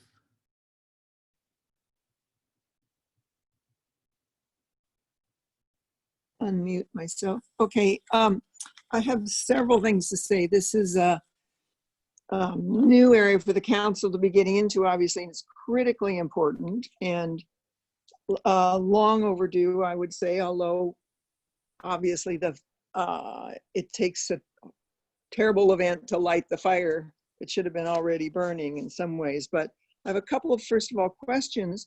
One is the subcommittee still just John and Marianne? Are there any residents on this committee or? The subcommittee currently is just John and Marianne, just because it's just easier and faster for them to do just some of the beginning work for Sure, it. no, that's fine. It was a question. I don't need a long explanation. The second is about the portal. You know, I try to stay pretty on top of what's going on in town, and this issue is really important to me. And I didn't know about this portal until I saw it in this agenda.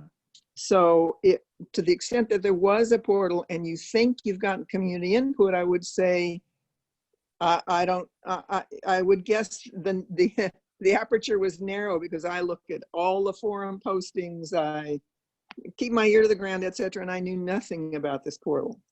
Jeremy, do you want to address that? Yeah, I want to apologize. The portal is going to be unveiled live tomorrow, and I think that was omitted from the memo. It is not available right now for people to put in information, but we wanted to put out the name of it because it had a particular name, and the council may have wanted to opine on the name of it, but it was not intended. There will be very, very wide distribution of the website because it's clearly important to the council to hear from maximum number of voices. Okay, great, thanks. I would just, Marianne was talking about folks they've heard out and that suggested this and that, and I was thinking, oh my God, there's a portal and I didn't even know about it. So thank you.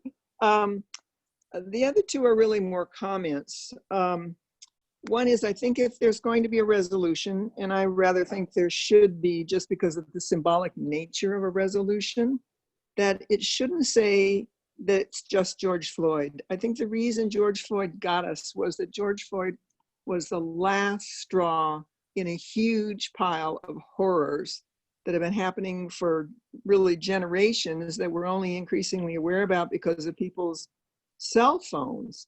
And that I don't think it's accurate to say that it was just George Floyd's murder and suddenly we're all so aware and going to take action. I think the civic unrest and the degree to which people are upset about it is sort of this, oh shit, look, we've been missing all this time, and we have to hold ourselves responsible. So I would hope that you broaden out that first line of the resolution if you make one. And the other has to do with the sheriff's official policy. After your last meeting, and then you found that information and you made that available, I went through and read all those pages, and you're in the agenda tonight, it calls that generally positive. And I was struck that they have things in their official policy like no chokeholds, etc. And that the issue here really is not so much the letter of the law, but the spirit of the law. And that far more than looking into exactly what their rules and regs say they are, how do they enforce them? How do they create a culture that will honor them? How do they make sure this is really happening, not just in Portola Valley, but in the poorer parts of the county? And that our complaint really, and our involvement is not that it's not being done so well here in our town, it's that we know that in our names, it's being done very poorly in the rest of the county. And that's where I'd like to see the emphasis go. Matter of fact, one of the most interesting things I've seen in the last couple of weeks was from somebody from the Black community saying, all we want is to be policed like the rich white suburbs are. We want the policemen to be hardly ever seen. And when you need them, you call them. And when you call them, they come and they respond and they're helpful and they help you solve your problem. And they're polite to you and they take care of business. And then you don't see them again until you need help. And when you need help, they come help you. So I think that's the part I would like to see us focusing on. Thank you very much. Thanks, Judy. Nancy Stork has her hand up. Nancy, go ahead. Yes, thank you. I very much support the resolution being passed tonight. It is a starting point, and it's not perfect. It's not meant to be complete, but I was very pleased to see the sentiments it expressed. I listened to Rita, and I take her comments very seriously. But I think as a town and a council, it would behoove you to move forward with this and really follow it with action. There are two main points, of course, policing and then housing. And they are linked, and obviously there will have to be attention to both. But I really hope that the housing issue can also get a lot of attention, particularly the way in which our founding documents and our design guidelines are creating a neo-feudalism here, which is, the history of land being given over to what's called the mort main, the dead hand. And, we love the Peninsula Open Space Trust, but we're giving land to a corporation, which is like the Catholic Church used to have in the Middle Ages. And during the French Revolution, the peasants tore down the abbey at Cluny because of the oppressive land policies invested in the Catholic Church. And if we let something like our land trusts become a corporation with their dead hand, strangling the life out of people who need places to live, we are going to pay the consequences. So I see it from that perspective. I would be happy to serve if there's a larger committee that would like community input, and I would very much appreciate the resolution, even if some people think it's complete and not full. I would love to see it passed tonight, because what are the consequences of not passing it? Why are we not passing it? I think that there is some urgency. So I will hope you pass it, and I really hope we can move forward both on the policing front in the larger context and in our land use policies. And I would like to see them changed. Thank you. Thank you, Nancy. I don't see any other hands up from the public right now. I do see a hand up from Marianne. Do you want to start off, Marianne? I think you're muted. Thank you, Jeff.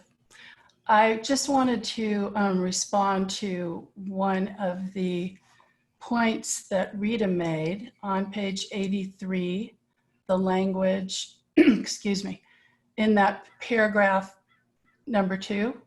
Furthermore, there have been deadly force incidents resulting in the tragic death of mentally challenged people of color, after which officers were judged to follow policy. This should be rewritten. The mentally challenged people are 3 men in 2018 who died by the hands of police who used tasers on them. All 3 were had documented mental illnesses, very serious mental illnesses. One also suffered from addiction. One was African, one was African American. I'm not even sure if the third one was white. I don't really know. So perhaps that was confusing there, but we were never trying to conflate mentally challenged people with people of color.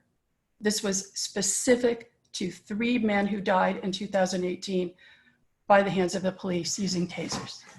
The other thing, the portal, I didn't even know the portal was open. So Judy, I didn't even know it was open. I think that's it. Okay, thank you. Anne, go ahead. I have a question really for the subcommittee as a result of some of the input we've been hearing.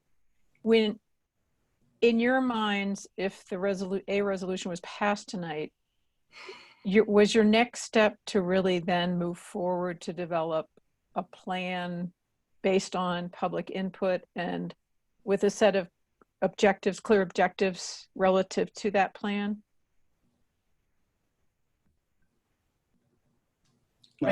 We were, yeah, we were.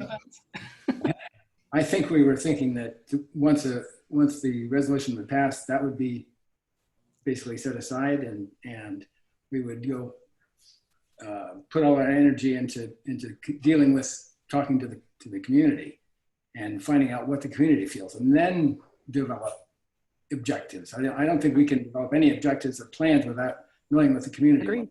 Yeah, I agree. Really, we're just trying to get input. The same as the way we want to try to get input from the sheriff's department about how many arrests of different types of people have been made in the town, and I mean, there's huge amounts of information we don't even have. And I think this is part of the first step. Really. This is what we have to start. So. Yeah, I mean, if you read the memo, we do have a lot of things listed. We're going to talk to the sheriff. I think you all know that. The date has not been set, correct, Jeremy? No date. And we're going to go with members from 4 other contract cities or 3 other contract cities? Yeah, we're working on those details. Okay. So we have a list of questions for the sheriff, but we obviously would like input from the community.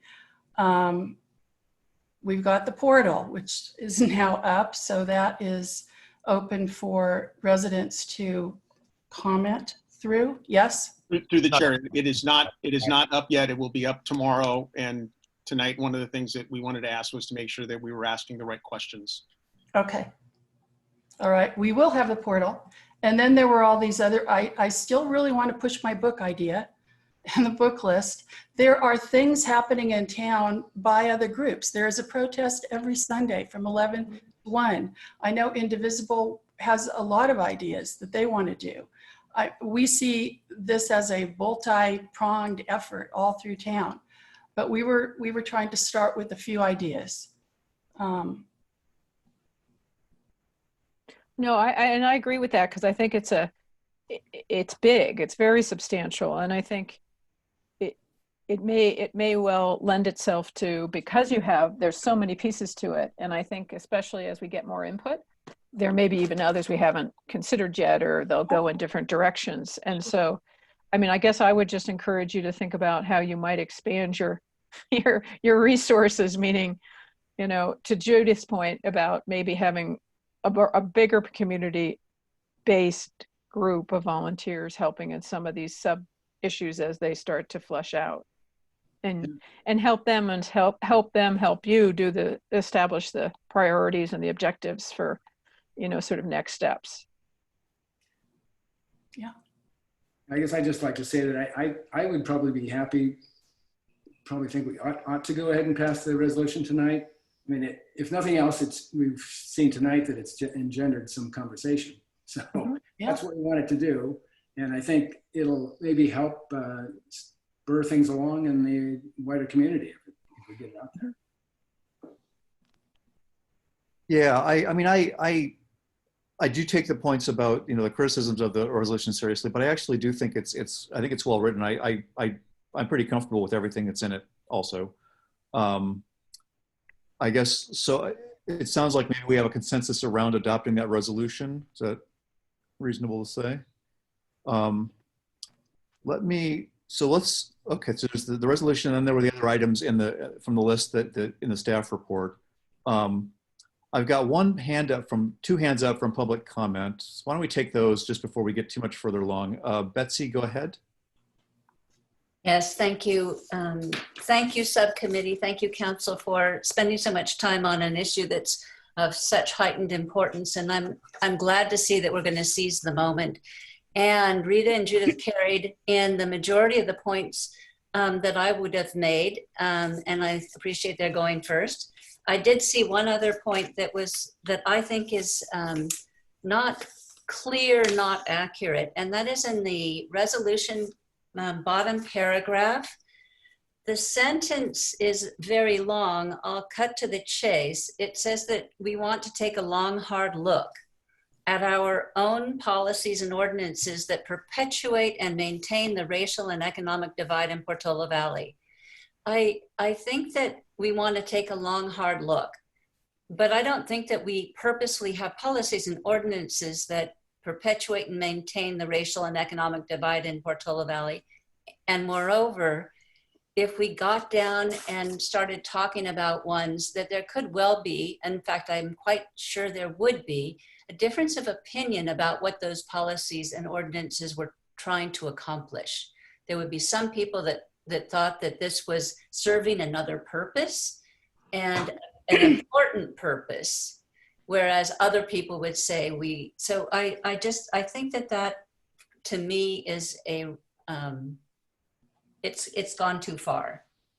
So can we take a hard look without taking on that our policies and ordinances are maintaining the racial and economic divide? Because we know that back in the 40s, we did have the CNRs that did purposefully, and I hate to muddy that water.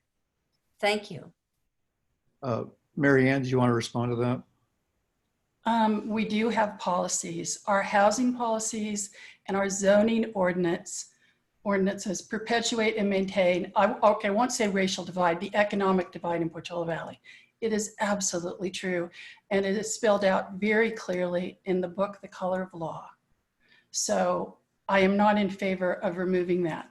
I would remove, if it would make you feel more comfortable, the racial divide, but it is definitely, you cannot buy a house here for what? Under how much does a house cost here? Jeremy can't afford to buy a house here, our city manager, okay? We clearly are speaking to a select group of humans. And that is largely due to our housing and zoning ordinances. Okay, Craig, go ahead. Yeah, Betsy, I appreciate your point, and as I read it, I also thought it was a strong statement, but I think Marianne is right. You know, even if the intention of the policy is not, this resolution doesn't say that the purpose of the policy or the idea behind it or the motivation behind the policy or the ordinance is to perpetuate and maintain the racial economic divide. But we do have many policies and ordinances that effectively do that. And I think that you know, the statement is really about taking a look at those where I fully agree with you. I don't think we have any, well, actually, I'll take that back when I get to my comments on some of the Sheriff's Department policies. I don't think we have in Portola Valley in our policies and ordinances anything that's explicitly racially or economically divisive, but there's a lot of stuff that has that effect unintentionally. Right. And I think that the intent of the resolution is to make sure we take a long, hard look at those. Yeah, and I think there will be disagreement about what they were intended to accomplish and what they Yes, absolutely. And that's the long, hard look and the discussion we want to have. Okay, Christy's got her hand up. Christy, go ahead. I just want to respect what Rita's comments were and her feelings around how it was written and the wording, and including her in how the resolution is written and others is very important. And it's not that we're not going to do a resolution. I just don't know if this is the correct wording for the resolution yet. I think we can get there with resident comments and group comments and writing things on a board, and it may be a Zoom meeting with it. I don't think it's the fact that we won't do it. It's just maybe we need to rewrite a few areas of it. And secondly, I'd like to share that UCSF is doing a diversity class for all of their employees. And my daughter took it and just got so much from it. It was a 10-week, every Friday class. Maybe the whole community is interested in taking something like that and a Zoom that we could set up and learn a lot more of how we are and how we can do better to be inclusive. Thank you. Okay, thank you. Rusty, go ahead. I'm sorry, hold on, Rusty. There you go. Thank you, Jeff. I just want to thank Betsy for the point that she made, and I want to reiterate it and emphasize something about her point. I don't think a stronger case has been made here than the case that Rita and Rita and Judith both made about what it is that this resolution is attempting to confront. When we have two council members say they've already concluded that the effect of our general plan and ordinances is to perpetuate and maintain economic exclusion and racial exclusion in town, I think we see that we've already got a bias in the town council. Their mind's made up. The resolution is not saying whether our ordinances and general plan maintain and perpetuate. It's saying that they do. You've reached your mind. You have your conclusion. You've already reached it. The point I want to make is that we're dealing with a circumstance that reveals the systematic bias and racism in our society. And we've convened a subcommittee of 2 white council members who've served on the council for 10 years to look at it. Rita and Judith are asking you to open this up and to consider the possibility that maybe things are a little bit different than you see them. Maybe you don't see what's going on in the world. Maybe you need to reach out and make an effort to go beyond your attitudes, your bias, your judgment, and elicit the opinion of others in town, especially others of different racial, ethnic, and economic backgrounds who haven't been on the town council for 10 years. Thank you. Thank you, Rusty. Mary, go ahead. Hold on, Mary. There you go. Thank you for I think the idea of doing of having this discussion is really important. And I really appreciate your bringing it up. I think it definitely does not put us in the best light to copy a Palo Alto statement and apply it to our situation. I do think as a doctor that associating mental illness with racial crimes is completely inappropriate. So just to start with, I could not possibly support you're moving ahead with this document as it is now. So the fact that you're resisting that shows to me a lack of ability to look at the diversity in our community and to accept the diverse opinions in our community. It's been my honor to be in a really very diverse community. I don't know where you guys live, but I have an Indian family, I have Chinese family on either side, I have Black family, 3 people down. I have a very diverse community. I'm sorry that others don't experience the diversity of this community, both economically and racially, particularly racially. And I think the council needs to really look at that and reach out to the diversity of your community and get them on your committees, get term limits on the council, go ahead and bring in some leadership that does represent the people who are here, and make some changes that allow us to have a representative situation. So I obviously, I hear Rita's pain and it really hurts me. And I hear you're not responding to her and that really hurts me. And I hear the pain of the people who were at the protest. The people want to be heard. They want to have their agenda. They don't want to have your agenda. They don't want to have Mary Ann's agenda.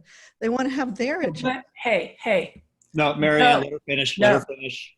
You can't. You're not personally attacked. No, wait, Mary, this is not a personal venue. Okay, you don't attack her personally. Make your statement. Okay. Finish, please. But I've been watching her respond emotionally, and I think that's her right. But to have a personal agenda keep coming to the top and having it raised as her racial position is okay. You know what? You've got it. Mary, you're out of line. Finish your comment to the council, please. Done. Thank you. Felicity's up. Hold on, Felicity. There you go. Okay, if you can hear me. I think what we've heard for the last half hour and all the comments they're very important, particularly Rita's comment. I think if there's a desire to pass this resolution sooner than later as a statement of how the town feels, 2 very small edits, well, 3. I think Marianne was talking about dealing with the police mental handicap issue. And if that can be dealt with separately, 2 words, I think, will answer most of the other problems. And I just speak as an editor. If you go down to the last paragraph, I would say that the policies and ordinances of the town may, insert the word may, perpetuate and maintain the racial and economic bias. That doesn't say they were intended to. It does say that may be the result. Simple word, 3 letters, may there, and down in the line below, we hope, with the hope that we may truly welcome more people of different economic and racial backgrounds, add the word more. And I think you've dealt, if the comments are genuinely about, and I think Rita's was, about feeling not included, I think that those 2 changes might help things. I just offer that as a suggestion. Thank you. Thank you, Felicity. That's helpful. Craig, go ahead. I support both of those 2 changes. I think that adding the words may and more in those 2 places would be entirely appropriate and reflect the intent of the resolution. Okay, I do not see any other public comment, so we'll come back to the council. Also, just a clarification, the language on page 83, I mean, I'm happy to clarify that, but that's not part of the resolution. That was a report from the subcommittee to the council about things that we're looking into. And I'm more than happy to have it amended in the minutes, but it's not something that's going to become part of the actual resolution. I just want to clarify that for people. John, go ahead. Yeah, I was going to address that point as well. I absolutely agree with Rita's comment about language that will portray Portola Valley in a certain manner that we definitely want to avoid. And I was a little confused at first because I know we did mention the issue with the sheriff's department killing those 3 folks, and there was mental health issues involved, but that's not in the resolution. And so I think just that was just part of our exploration of how things are going at the police department and the sheriff's office, and things that we want to ask them about. The issue of the last sentence of the resolution, I agree that the change there would make sense. I think the intent was certainly not to say that we have ordinances that are perpetuating anything. From my standpoint, it was more looking into our ordinances, looking into what we have on our books and seeing if we have any that we might want to look at. And that's part of one of the things that we would want to take to the community to talk about. So,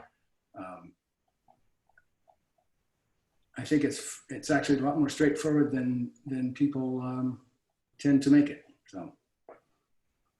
Yeah, I mean, the point I will make again is that, I mean, this is the beginning of a process, not the end of it. And we absolutely want more input from people. And people, yeah, we those of you who have offered comments tonight, we would love to have you on the groups that we start forming. We are just figuring out how this is going, what this is going to look like and how it's going to work. So by all means, yes, yeah, I know we're all white and we don't consider ourselves experts on any of this. I certainly don't. So yeah, we want more input. The one thing I was going to comment on looking at the staff report was, there was the question brought up about, some sort about sensitivity training for us. I think and I said last time, I will say it again, I think we should walk the walk, and we should identify some course, whether it's a formal course, reading, or a combination thereof, that commits us to learning more about this. I certainly have more to learn. I imagine we all do. I would add that as a sort of an action item as we go forward. It's one thing I just didn't see on that list. So where are we? Getting back to we'll start with the resolution, and then we can talk about next steps after that. Craig, go ahead. So I would move approval of the resolution, adding the word may and the word more in the places that were in the public comment. So that would be ordinances that may perpetuate, and then truly welcome more people of different economic and racial backgrounds. And I think that the goal of welcoming more people, I appreciate, Mary, that there are, to Mary's comment, that there are certainly a non-zero number of people of different economic and racial backgrounds in our community. But if you look at the census data, it's inarguable that we are in any measure even approaching close to the rest of San Mateo County, let alone the state of California, let alone the rest of the country. And I think it's important to recognize that. Yeah. Did anyone else have any other thoughts or changes that we're thinking about just in this discussion? Is there anything else you wanted to do with the resolution? I support those two changes that Craig was talking about. Is anything else, anybody else, just talking about the resolution right now, anything else you wanted to, Anne, go ahead. I guess in my mind, I'm still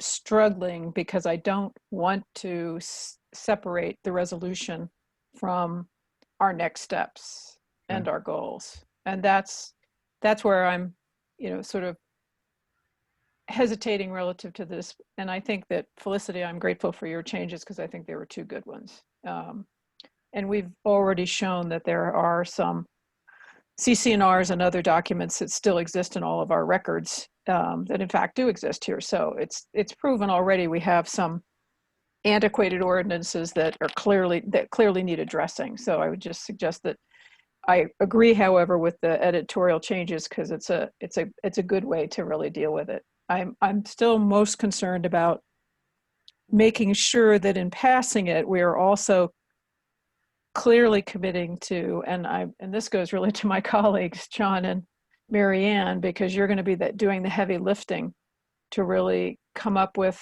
and now you may have a few extra weeks just because we have a break in our meeting schedule, but come up with a really good set of, not good, but a very interesting set of objectives and goals and different aspects of this program that will reflect all of the input you're about to hopefully receive, and all of the continuing developments in this whole process that we're going through, as a society at large. And that's my only hesitation in approving this tonight, because it doesn't reflect at all anything that I believe about what we should be doing and the fact that we're very much part of this and we need to make statements and we need to be a big part of it, even though we're a small community where it hasn't been a particularly active issue for us in the past, but that's the past. We are moving forward and we are part of the much bigger community that we need to be, again, putting our input as best we can. So short of not being able to really tie that together, because the next steps are going to require a lot of work, I can probably get my arms around supporting what we're doing tonight. But again, recognizing that from my perspective, resolutions don't have the teeth that I think I'm hoping our next objectives, goals, and programs will. They'll be very specific, and it's just going to put a lot of work on John and Mary Ann's shoulders. So I encourage you to reach out to the maximum degree possible to well beyond this group, and to all of the folks who are speaking tonight and others, many others who I'm hoping, because they've been actively involved in this in various other ways. Yep. Agreed. Jeremy wanted to say something. Yeah, just as a passive listener, one thing I'd like to offer in looking at the set of thoughts that the subcommittee put down on paper,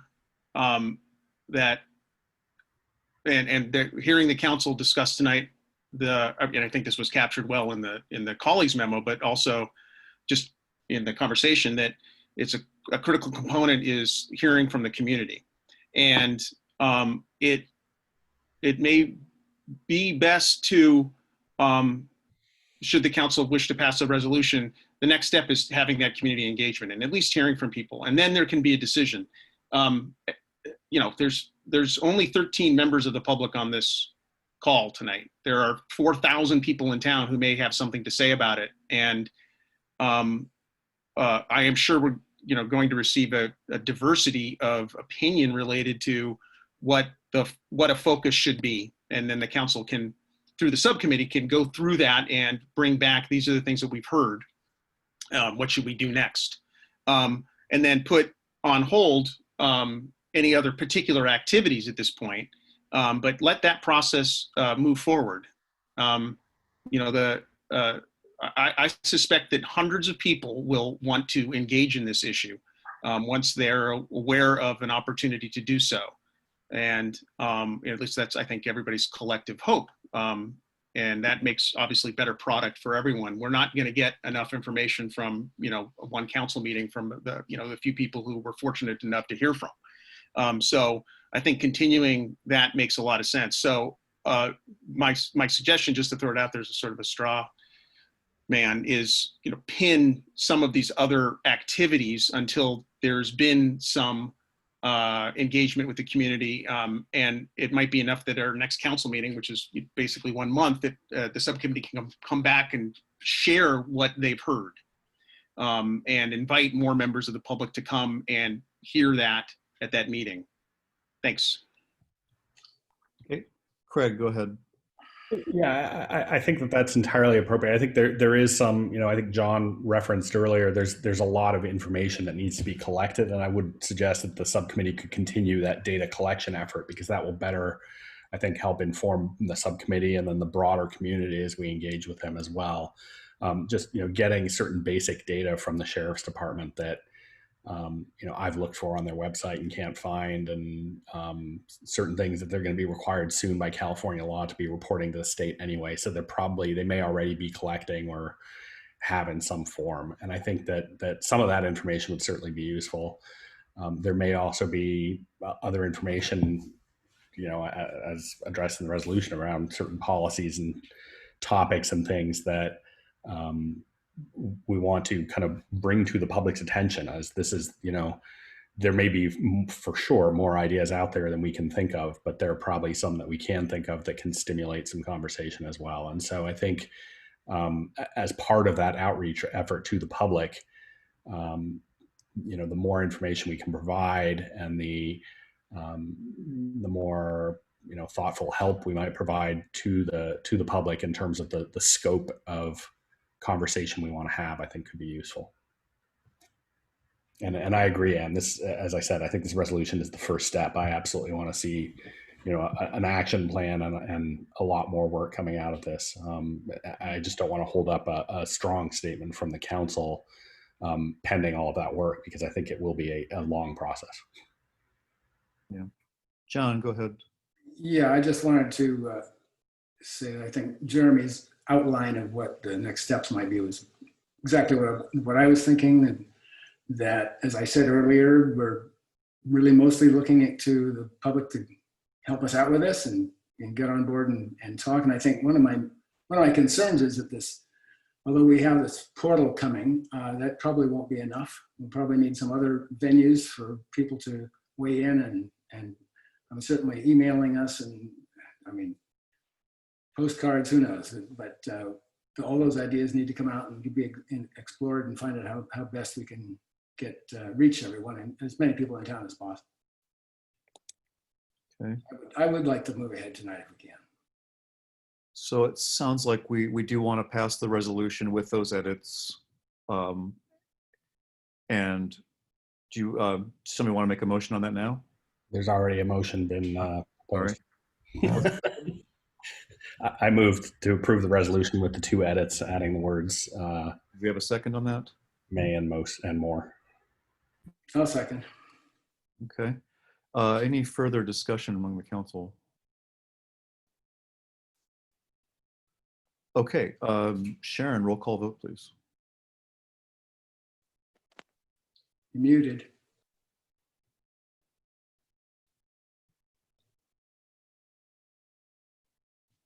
Still You're muted. Sorry. Councilmember Weingart, Aye. Councilmember Richards, Aye. Councilmember Hughes, Aye. Vice Mayor Derwin, Mayor Alves. Aye. Aye. Through the chair, would the council like to look at the questions for the portal that have been drafted and comment on those? Yeah, I think so. Okay, great. Just give me a moment and I'll pull those up. I thought we'd also come back to the list in the staff report and just sort of, if anybody wanted to comment on it, add to it, sort of question about the lists separately. Go ahead, Craig. Yeah, so I have two comments mostly on items 1, 2, and 3, I suppose. Well, it's related to 4, around our relationship with the sheriff's office and their policies and their training programs and so on. I actually read the 560 something page policy manual and made extensive notes. There are a number, by and large, I agree with the subcommittee. I think the policy manual is certainly well-intentioned, well thought through in a number of areas. There are some areas of the policy manual that I would guess have not been updated in decades and that are egregiously in need of fixing. So I sent a copy of my comments, both for sets of data that I thought might be useful to obtain from the sheriff's office, and some specific comments on the sheriff's department policies that I think we should raise and discuss with the sheriff. There are some in particular I'd kind of like to address tonight. So I think that there's some of the policies around grounds for when force could be used at all. And once force is allowed to be used, it can escalate all the way up to deadly force potentially. A public offense being committed outside of the jurisdiction of the sheriff's office, but witnessed by the deputy when there's a chance that the subject might escape, is an appropriate use of force by the sheriff's department. So if they see somebody jaywalking outside the county, that person comes into the county and might try to escape. If the deputy is afraid for their life, they can shoot you. I'm not sure that that's appropriate.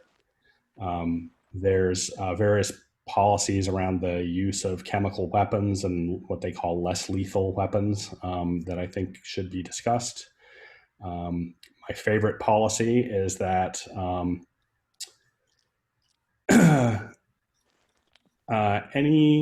if any employee of the sheriff's department has any body art which, quote, depicts racial, sexual discriminatory language or images, the policy of the sheriff's department is that they are required to fully cover it with clothing while they are on duty or at any official sheriff's department event. So it's perfectly fine to have such tattoos and remain employed by the sheriff's office, as long as you cover them up so nobody knows you have them. There are various policies around dress, hairstyle standards that are racially, religiously discriminatory, sexually discriminatory. The policies differ for men and women in terms of what kind of clothing and haircuts you're allowed to have. There are a number of policies around how escalation of use of force. The sheriff's office allows for the use of facial recognition in identifying people, and a number of communities around the country, and an increasing number, I think Boston just voted for this yesterday, to ban facial recognition because it is well known by people who are experts in the field to be racially discriminatory because the training images used are largely not of minorities.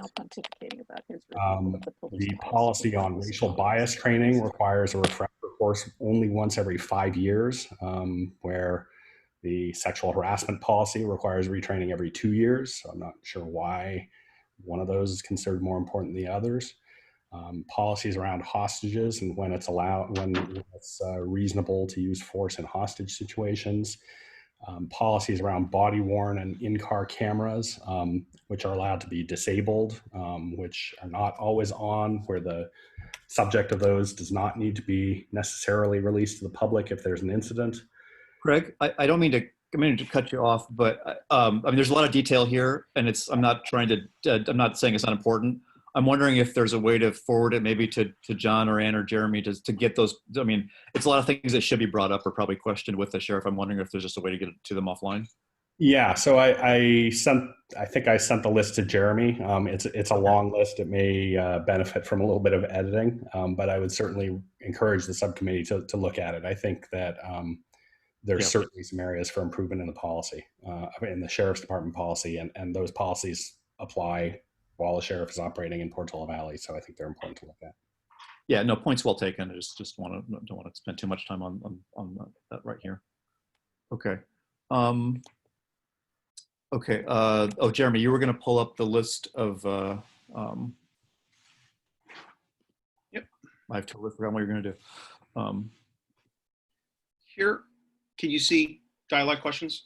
Yes. So these are the 4 that the subcommittee started with.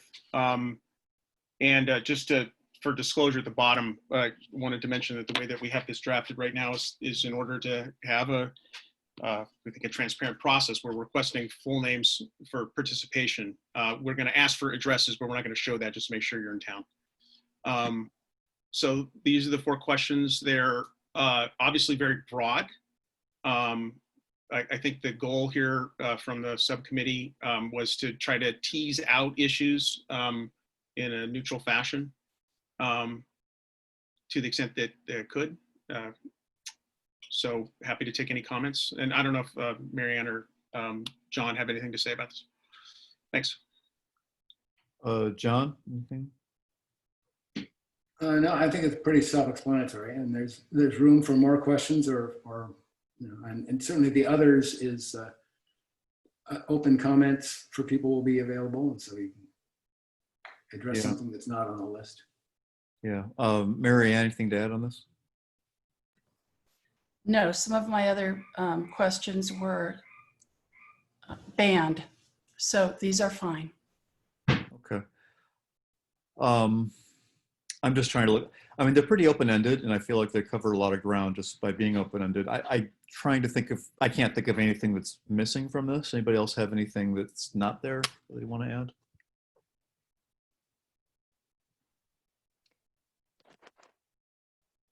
Okay. Anne, go ahead. To be honest, I think that I'd want to spend a little time looking at them because these are important questions. Yeah. And I want to make sure, because this is going to be our primary, and it's sort of good and bad to have them being as open-ended. And I think so. Quite honestly, I would like to take a little more time than we're going to potentially spend right now to just make sure that we didn't miss anything.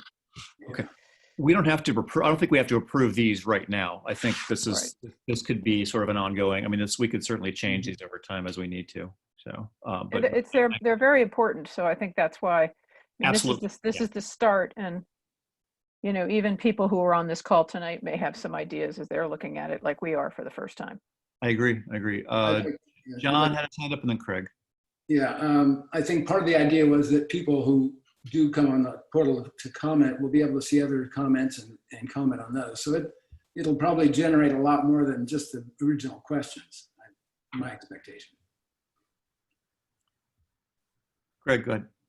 Yeah, I was going to say, I think it would depend on how these are framed on the website, and if there's a sort of general statement around these questions that says, please be open and discuss it. And, if, as John says, that you can reply to each other's comments and build the list, and, having a thing on there that says, there's bullet point number 5 on here that says others ? I think that was asking if there are other questions, but maybe one other question is even more open-ended. Is there anything else that we should be talking about, or something like that, where, if it's not covered by any of the first 4, which I think are already fairly broad, it could kind of open up that conversation more. But I agree, and it's important make sure that we're doing this dialogue thoroughly. At the same time, I think it's important to start getting input as quickly as we can, because as we've seen, in the 2 weeks that we haven't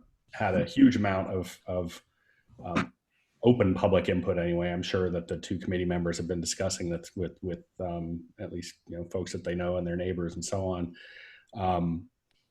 Beginning that process of getting community input, I view this as the first step in that process, and I expect that we may have public meetings and maybe form committees and subcommittees and so on to continue this work. And this is really a kicking off point that I think we should at least get something rolling as quickly as we can. Anne, go ahead. The one thing that is jumping out as I'm just looking at it is that I think it's going to be hugely important to ask people to share their specific instances in which they were either part of or witnessed, or people that are working on their property or in their households or part of the community at any level would share. Because I'm going to learn more from stories, or as much from stories as I am from people answering these questions. That was the question that came to my mind too. I agree. Just your experience. What experiences have you had? Exactly. Because we've all had them either with people who are working with us and around us and us, directly, whatever it is.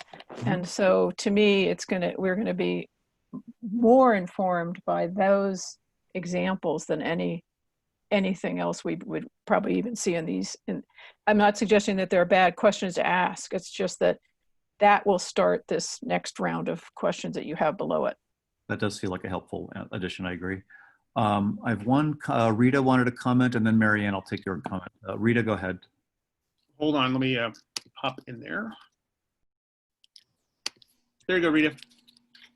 So we've all seen how people can get attacked or encouraged in the PV forum. If there's a way, any which way possible for us to have an outside consultant, so that people that have private things that they want to talk about without having their name and displayed, that would be good. And then that moderator person can then relay, they can confirm that the person lives in Portola Valley, but then they can relay that information another way, rather than having their name posted there for other people to then comment to them when they see them at Bianchini's or Roberts. Thank you. Yeah, good point. Okay. Marianne, go ahead. Did you still have your hand up, or? I think I was just agreeing with Craig. I can't even remember. This is the beginning. These were some general questions that staff and John and I chose. And the next question. Marianne, you're muted, breaking up, some combination there. There you go. Oh, I'm all done. Oh, sorry. Okay. Craig, go ahead. I like the addition of the question that Anne recommended about asking about people's personal experiences or experiences of people that they've worked with or heard about. And I also wanted to just ask staff if there is some mechanism, as Rita suggested, for anonymous contribution to the site as well. I mean, I do generally appreciate knowing who's talking and what they're saying, but I do appreciate when you're talking about sensitive issues like this that anonymity can also be helpful. And if there is some mechanism that staff could think of, I don't know how the website conversation technology piece works, but whether we could set up an email address or something that people could mail their comments to that staff could then publish on the website anonymized or something like that. I don't know how that might work. No, we could absolutely do that, where certain questions, I mean, I think part of the thinking on this was that this is by its nature a very uncomfortable conversation, and being transparent as people are comfortable with is an important component of that process. To your point and to Rita's point, we could certainly carve out a section that if you would like to provide anonymous comments related to any of the above, here's an email address you can send. And like much of what we do in town, it's it's anonymous at that point, right? We take anonymous code enforcement requests, things of that nature. So there would be no issue there whatsoever. And then we could, if the council wants to have that then anonymized and then put online, we can have an engagement with that person to see why they're sharing it and how they want it to be used. Okay. Thanks. That makes sense. Anne, go ahead. One other thought that we could include in this list might be a question that would solicit any volunteers to participate in this ongoing discussion and dialogue. And it could be that they will be interested in one of the subcategories. They may be more interested in policing, or they may be more interested in different equity issues, or, any of the sort of issues that will come up from this. So I think that would be another ad I would, excuse me, potentially recommend as well. Give people the opportunity to raise their hand and to let us know what they might be wanting to participate in. Mm-hmm. Okay. So through the chair, I just want to make sure that staff has some guidance here. Is this something that the council wants up starting tomorrow or tomorrow-ish, or is there going to be further review by the council and then we come back to a future meeting to decide on the questions? Thanks. Anybody have any? I kind of want to leave it with the subcommittee to put this forward, just because I don't want to wait a month to sort of start doing this, but I'm willing to hear other people's thoughts. Craig's got his hand up. Go ahead. Yeah, I think both Ann's suggestions are good ones to add, and that gives us, I think, a core of kind of these six questions now that I do think we should post soon. I think it might be a good idea to wait an extra day or so, and if I might suggest that, if council members do come up with further ideas, and I can see the gears turning. She's going to come up with another couple good ones just as soon as we stop talking about this tonight, that we might forward them to the subcommittee for inclusion in the website, and that we give it a day or two for the thoughts to percolate amongst the other three of us, and make sure, because we only get timeliness is important. I think it's important to get this conversation going quickly, but at the same time, we only get one first shot. And I think, we want to make sure that we do get, some core critical stuff in there the first time, because if we go back out a month later and say, oh, by the way, here's 2 follow-up questions, we're just going to get a lot less participation in that. Thinking as Anne has been about, are there any other broad angles where they're very open-ended questions, but they're coming at it from a very different direction than these 4, now these 6 questions do? Giving it another day or 2 of thought around that before we push the website live, I think could be useful. Anne, go ahead. Yeah, thanks, Craig. I think, as you can see where I'm coming, and I think you all may have other ideas as well, is that as I look at the questions, they're very much in the way we normally address our questions to our townspeople. And I'm trying to come at it from a slightly different, I'm de-emphasizing the town and emphasizing their input, their experiences, their concerns, their issues. And then I think it will be up to us to sort of interpret how the town might work with those or not work with those. And so there may be 1 or 2 other questions, and I would invite you all to think about it with that slightly different lens on, to really, and again, these are not wrong. I think they're all good, but it's how we would ask them slightly differently potentially, is, because it may be that they don't think the town should do a thing, as a town, and that it's all of us who have an individual responsibility to manage our behavior. So I'm just kind of moving to the approach, and again, it could be to augment this or just to slightly change it a little bit further. So I agree that maybe with a day or 2, but not more, because I agree this is going to be our first and best shot to get good input from our residents. And so I just want to make sure that we do it in a way where they're like, wow, they really do care about what I think about all these issues. And what is the greatest concern to me being the person responding. Mhm.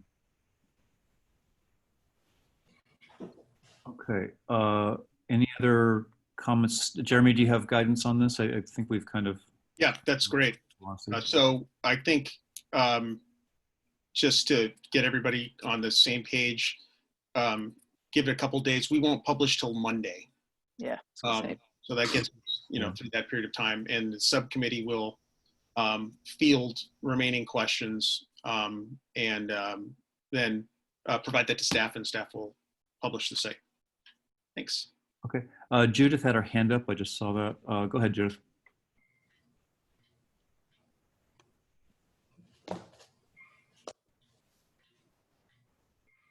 I was just going to urge you to get up ASAP, but now that's going to happen. So the only other thing is I'd like to respond to Rita and say I agree that we should be sensitive that there are occasional situations where people will really want to or need to stay anonymous, but that I think that should be considered sort of one thing at a time and used carefully, because I think the whole idea of requesting the full name to participate is that we will have a sensitive but accountable conversation. And in all the forums that I've ever been on where people can be anonymous, there's all kinds of sniping and falsehood and going off track, and that where people are hiding behind their anonymity, and it really disrupts the conversation and keeps it from being as useful as it might be. So I think it's fabulous if you'll have a mechanism for people being anonymous when they need to be, but that in general, the expectation should be that, we're speaking to our community and we need to know who's speaking to us. Thanks. Yeah. Yeah, it's definitely going to be a moderated conversation to some extent. So thank you. Okay. So I think we've covered the questions for the portal. Going back to the list from the colleagues memo, I made my one request, which was to think about some kind of training that we could start taking ourselves and possibly invite others to join us. That was my one suggested addition. Is there anything else anyone wants to put on there? Jeremy, go ahead. Yeah, so Cara and I have had some conversations about training. I'm doing some research on training. I spoke to a resident earlier tonight by email around this issue, and I don't want to rush into this in that I want to look at what all of the different resources are out there before making some decisions. And I also, at least from a staff perspective, this to me is the equivalent of sexual harassment prevention training. You don't take it once. It would be an ongoing exercise. And everyone may not agree on the perfect version of this, but I think that the commitment is to go to those experts, those people who do this for a living, who have something important to say, and then find the ones that work. Mm-hmm. Thanks. Yeah, agreed. So yeah, that doesn't have to happen tomorrow. I'm just wanted to be as part of one of the things that we're trying to do going forward. So Craig, go ahead. There's one other comment that I thought of on Marianne's book club idea. I think there are some excellent books out there, and Professor Eberhardt that I think was recommended and she listed earlier has written some very good stuff. I've also been trying to find and read as much as I can on essentially academic research into policies and what's effective and what's not, and less from the sort of general background point of view and more kind of policy focused, and looking in particular at there are a number of papers that Professor Eberhardt wrote, and that's kind of where I recognize her name from. But as I pull those together and find interesting ones, I may forward those on to the subcommittee. They're a little bit different focus probably than the book reading list, Marianne, that I think you've been looking at, but I'm happy to forward those as I run across them as well. Okay. Jeremy, go ahead. Just on behalf of the subcommittee, one of the conversations that happened more than once, it was related to item 6 on page red 83. The engagement is envisioned as something incredibly broad.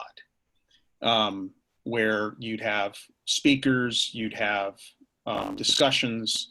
I know that there's ideas about, there's communities in San Mateo County that are only a few miles away, that hearing stories from those communities is invaluable, and finding ways to engage that. So I know some of that has just, the discussions that have started around that. I did want to mention here that I did speak to the chair of the Cultural Arts Committee to see if there was some interest here, and the chair is working with her committee. I'm not sure that they find this to be their forte, so they may not engage in exactly the way that may have been envisioned. But to your point, Craig, I get the sense that there's, lack of a better term, a resource page where people can come and find information that they're looking for in categories related to the issues that we're discussing. So I think the subcommittee is certainly looking for any and all suggestions. And I mean, this is, it makes me think of a question that we could ask people: are there resources that we should consider for a resource page that we hear from the community? Great. Thanks. Okay. Anything else we wanted to address from the colleagues' memo, or any other directions to, I guess the next steps of the subcommittee is going to kind of go back to work on what things they can bring forward. Marianne? Oh, anyone? Sorry, Marianne's lit up, but Craig, go ahead. I did notice that there is a comment in the chat that seems addressed to all panelists, so I guess it probably hasn't been seen by all of the participants and attendees from Karen, and I just wanted to make sure that that was noticed and made its way into the record or minutes as a comment from Karen. Do we need to read it? Kara, do we need to read into the record, or is Kara here? Oh, there you are. I am, yes. Sorry. You don't need to read it into the record, but it's fine to do so. Yeah, Jeff, I'm happy to do that because I don't know that it gets captured in the recording, but reparations are a societal obligation in a nation where our Constitution sanctions slavery and our federal and local governments initiated, condoned, and practiced legal racial segregation and discrimination.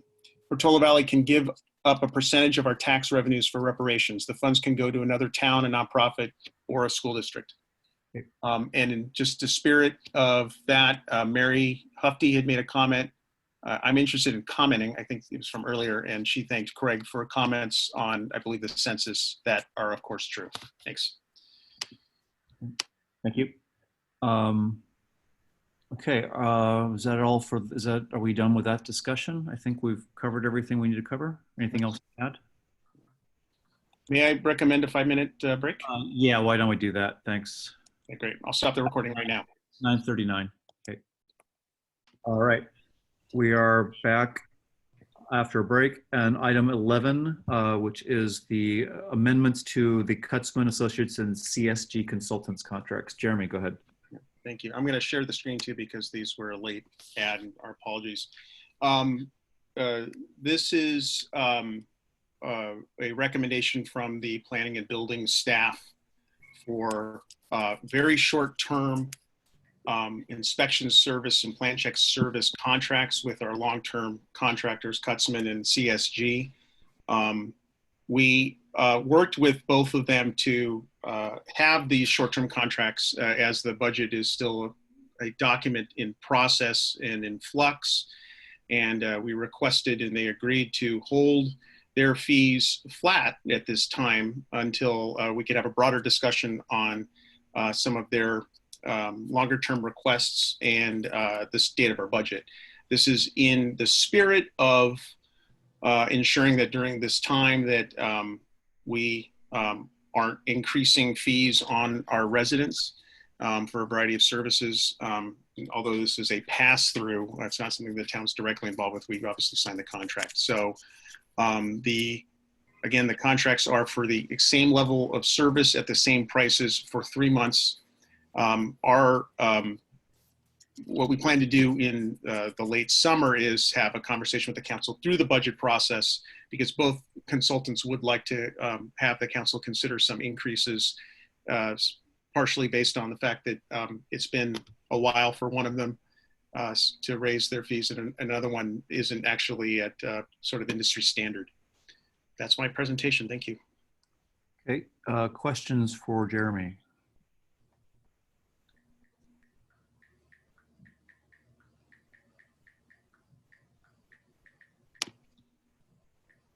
Okay. Any discussion?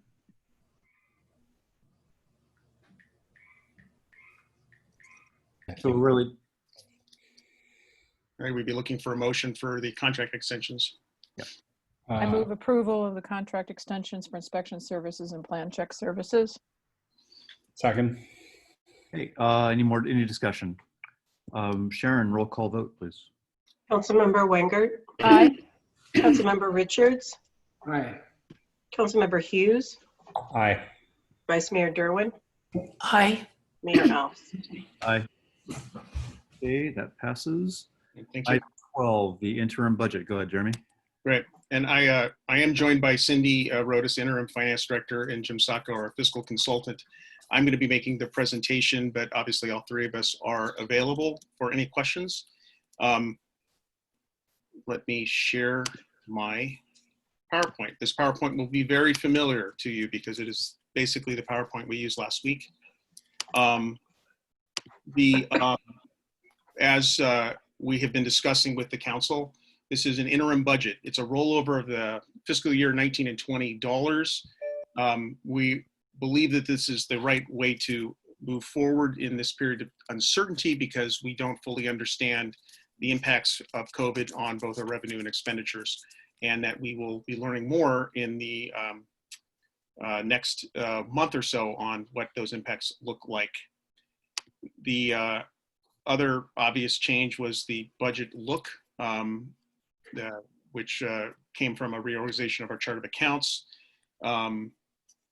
and a departmental layout that I think most people would be familiar with if they're engaging with a government entity.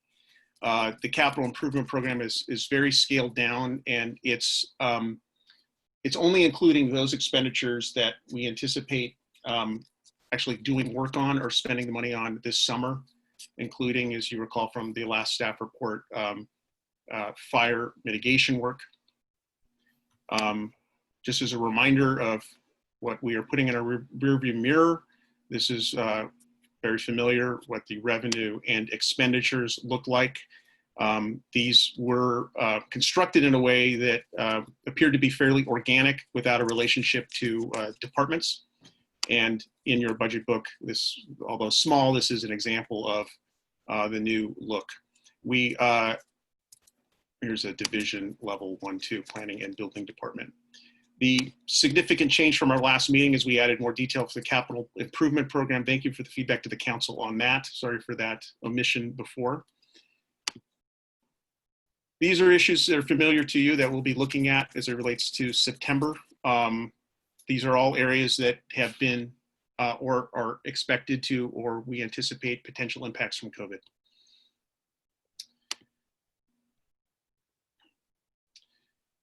This is our series of next steps, and this actually, we've amended this actually since we last produced this. And I want to talk a little bit about this part here. The Finance Committee is actually meeting earlier than August. It's an opportunity for them to provide feedback on the look, and I hope that the council members continue to give us that feedback, look, and nomenclature that we're using now in the budget, because there's certainly opportunities for improvement. The Finance Committee had not been formally engaged in this process for a couple reasons.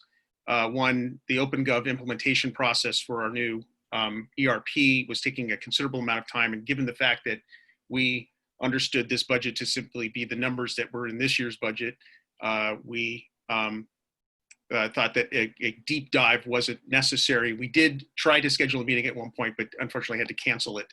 The Finance Committee will be fully engaged in the revised budget as it'll be an actual real budget instead of this interim one. That concludes my report. Happy to answer any questions you may have. And I want to again thank, in particular, Councilmember Weingart, who provided us with some great feedback, questions, and we hope you continue to provide us comments on how to improve the new budget presentation. Thanks. Okay, thanks, Jeremy. Are there any questions for staff on the budget? Anne, go ahead. Without taking a lot of time, because thank you, Jim and Cindy, for spending the time and going through. And there will be, I think, as Jeremy said, some more tweaking in some of these individual line items. And we talked a lot about capital asset changes potentially to that, as well as restricted funds versus non-restricted funds. Because I think we've all done this enough that, I'm always looking at it to think, all right, at a very global level, where are we revenues versus expenditures? And being able to always tell where we are in that relative basis, and when we're making up differentials, where those dollars are coming from. Are they coming from reserves? Are they moving out of some other account? And I think certainly from my perspective, I got a lot of great information from them. And I guess the only other question I had, and this has always struck me, was when I look at some of I'm trying to still figure out the difference in fixed assets expense in the general fund versus capital projects, because those two in my mind are kind of the same thing. So that's just a nomenclature. I want to make sure that as we go forward, we illuminate that a little bit better, because it doesn't seem to make sense from any other accounting sort of terminology I've ever used to see that within that category, in an expenditure category. So that's the only one I had as I went through it. And I think you both did and Jeremy too, a great job in making this all foot. They prepared, I know you all saw that exhibit that really compared the old to the new, and that was a really useful tool. And I think it'll be particularly useful for the Finance Committee, because they didn't have the benefit of understanding or seeing in the OpenGov transition prior to the next meeting that they'll have. And so I think that is a great document to include for them as well. So I don't have any other questions, and I think that the interim budget is in great shape, and I would actually make a motion that we approve it. I think we have one other council comment. Marianne, have her hand up. Go ahead, Marianne.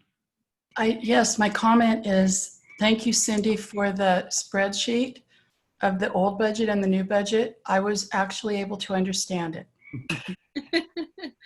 You're welcome. Okay. I'll weigh in as well. Just it took me a little while, but I feel pretty comfortable with it now. I'm sure it'll grow on me as days go by. But thank you so much for a great job. And Cindy, as Marianne said, that spreadsheet did help quite a bit, just making that jump. So, That's good. Go ahead, Jeremy. I mentioned this last meeting, and it's almost become sort of anticlimactic. What a big deal this is for us. Something that we've talked about for so long. And we're very appreciative that the council is comfortable with the contours of what we've presented. And we look forward to continually improving it in a way that makes sense for you and residents. But I just want to acknowledge how long it has been since this idea sort of became a reality. And Cindy can attest to multiple years lost where we thought we were going to be able to present this sooner, and circumstances got in the way, and we sure as heck weren't going to allow COVID to do that to us this time. So just a huge thank you to Cindy. Jim, you've been a valuable member of the team the last year.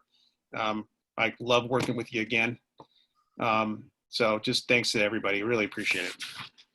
Okay. John, go ahead. one little item, I don't know if anybody else noticed, but I understand OpenGov has some issues with graphics. That Twitter, Facebook tab on the side, right in front of the right-hand column, is driving me crazy. You can't get rid of it. You scroll up and down. If there's a long column of numbers, it's going to be right in the middle. It's really irritating. So to get rid of that would be really nice. We'll get on it. Thank you. Okay. I agree. It looks great. The new format really is. I mean, it's long overdue. I know how badly you all wanted to make that happen. So I'm glad that we finally were able to do it. I think it looks great. So thank you all for that. We have a motion by Ann on the table. I still need a second. Second. Okay, seconded by Craig. Any other discussion on this one? Okay, any public comment on the budget? Okay, I don't see any. We will take a Sharon roll call vote, please. Councilmember Weingart. Aye. Councilmember Richards. Aye. Councilmember Hughes. Aye. Vice Mayor Derwin. Aye. Mayor Alves. Aye. Okay, motion passes. Thank you all. We will move on then to item 13, which is the revised county order and town reactivation. Jeremy, go ahead. Yeah, thank you. We placed this item on the agenda because we assumed you were very much like us, that this was a fairly confusing last week as it related to the orders. And let me mention the assistant to the town manager, Brandy Garmo, is joining us, so who can answer any questions or correct me if I misstate anything. Basically what's occurred is this, is that the county, instead of issuing its own shelter-in-place order, has replaced it. It's been replaced with the state shelter-in-place order. There are additional orders that the county has in place around wearing masks and a few others, but we are now under the state's SIP. And what that means from a standpoint of interpretation is that instead of working with the county and their county council on interpreting matters related to a county created document, they're no longer in that business. Instead, we would be working with the state to interpret the state SIP. I would be lying if I said that the state SIP and its guidance are particularly easy to understand. There are areas where there are nuance. There are areas where it is not exactly clear. Let me give an example.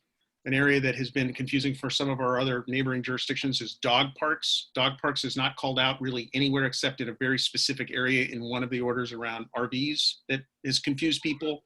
It's clear, it's a little clear to the lawyers, but to the rest of us laymen, we didn't know what to do with that. So we thought this would be a good opportunity to try to answer any questions generally around what's happened, but specifically we wanted to speak to areas that people may believe or perceive have been affected by this change. So there's a couple buckets. The first bucket would be any meetings, so official town meetings, council, commission, committees in person. Another bucket would be the rental of our facilities for some purpose. Third bucket would be instructors and their relationship to the town if anything's changed. The fourth is related to our those sports leagues that use our facilities. And I'd like to just give just a brief set of recommendations, and these were vetted and supported by the subcommittee made up of Mayor Alves and Council Member Richards earlier this week.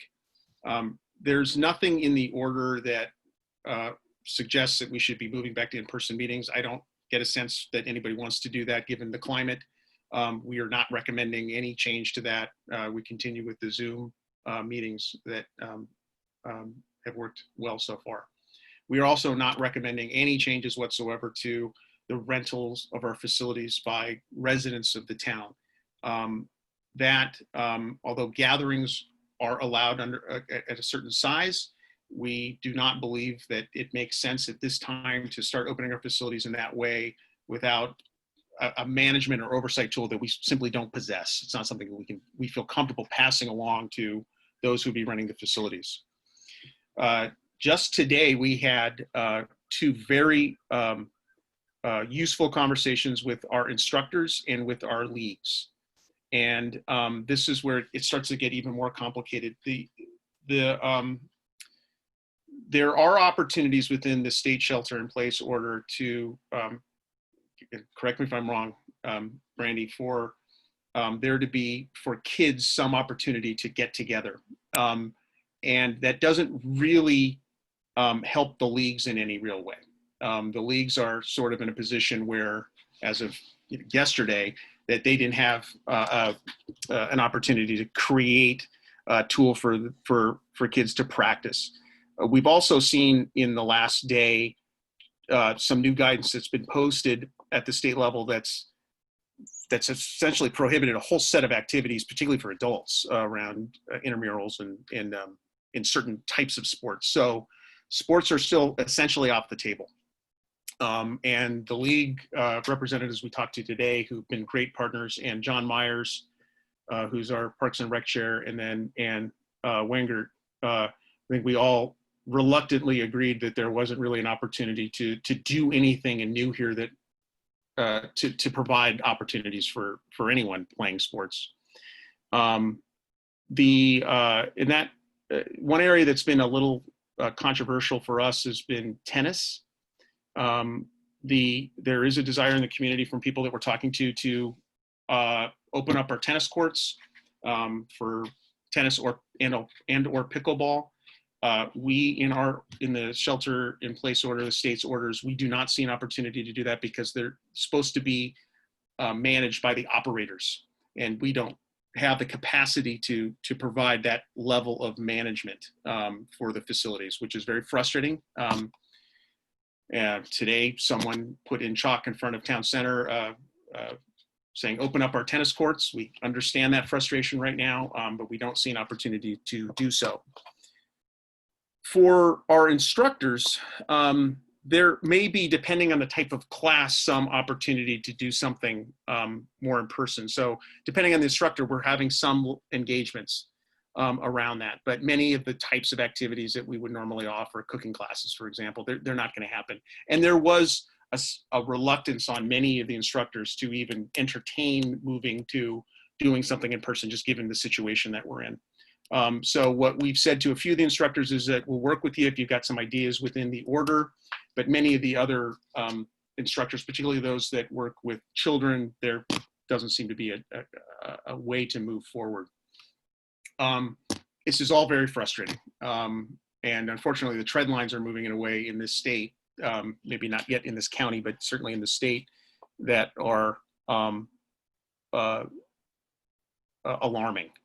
And we're not trying to get in front of anything. We certainly wouldn't want to try to put something in place that we would just have to pull in a couple weeks. So that's my basic report. Brandy, is there anything that you'd like to add? Did I get that all correct?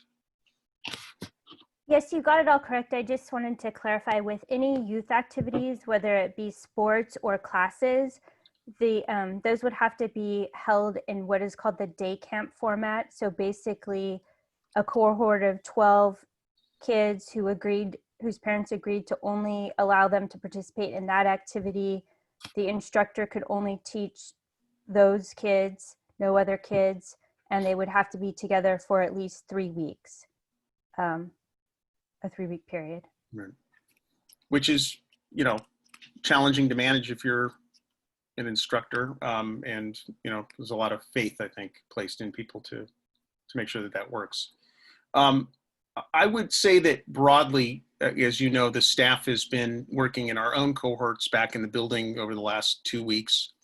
Brandy's there with her team this week, and we are certainly seeing a significant amount of activity at town center. And our observation anecdotally is that although some of it is being done in a physical distance manner, some of it is not. And we are, by our nature, not a municipality that does enforcement, if you will. So when we've seen something really egregious in the past, we have, I've certainly walked out and talked to people, but we're, given how few staff members are on campus and we're not looking out the window, we're not doing a level of enforcement that there may be some expectation from the community. And I wanted to mention this from this perspective. As people keep reinterpreting the orders and assume that one city's doing it one way, so I can do it this way in another city, or I think this is what this means, we're going to see activity on our campus that is not allowed under the orders right now. And that in and of itself may perpetuate more activity. I don't have an answer to this. There isn't an easy way to address these issues. The campus is not a place that, and I'm not recommending this, I want to be very clear, that you could close easily. Certainly we entertained that briefly at the very start of all this, but we never went down that road. And we do think that it would be very challenging for those people who use it in a responsible way right now. So we're fortunate that with our, I think particularly our league partners, they are very happy to pass along any messages that we give them about the appropriate use of our facilities, and remind people of the shelter in place orders and what that means. And with the council's blessing, we'd like to take them up on that offer because they speak to a different group of people than we do. there may be some signage additionally we want to put out on the campus as the uses increase, but it is challenging. And if there were an easy answer, I suspect we wouldn't be talking right now. But I wanted to provide some of that color and set an expectation with the community that there's only a certain amount of enforcement that we can do if someone sees something that's not allowed. Brandy, is there anything else you want to add? For sure. No, I mean, I think the only thing is that the way that the county phrased that they rescinded the shelter-in-place order, but they didn't indicate that it was replaced by the state's shelter-at-home order, I think has caused a misconception that we are no longer in a shelter-in-place or a shelter-at-home, and so I think that that's causing some issues, and I don't think that the state's face covering order is being widely understood. I don't think folks understand that it applies to children 2 through 12 years old now. And then I think too, at the town center, I think it's hard to understand that it's a public place and that, you should treat it like that so that you're allowing others to use it. I sort of think of it in the same way that when there's dogs there, when folks aren't comfortable with dogs and dogs are running loose, you aren't able to enjoy the space in the same way. And if folks are, using the space and not social distancing and not using face coverings, it's hard to feel comfortable moving about that space safely. So we're certainly interested in any direction or guidance the council wants to give us on any of these issues, whether it's specific to the buckets I was discussing or something more generally related to what our approach has been. We've to tie in what the staff's been doing, as I mentioned, we've had cohorts in the office, and the idea behind that was that there are things that we want to get to that have been hard to do from home. So now we have a tool to do that. Every other week you can go in as you need. It's also an opportunity to start to put in place some of the infrastructure that we need should we reopen, but even more amongst ourselves, we needed to put in some infrastructure as well. We've done that.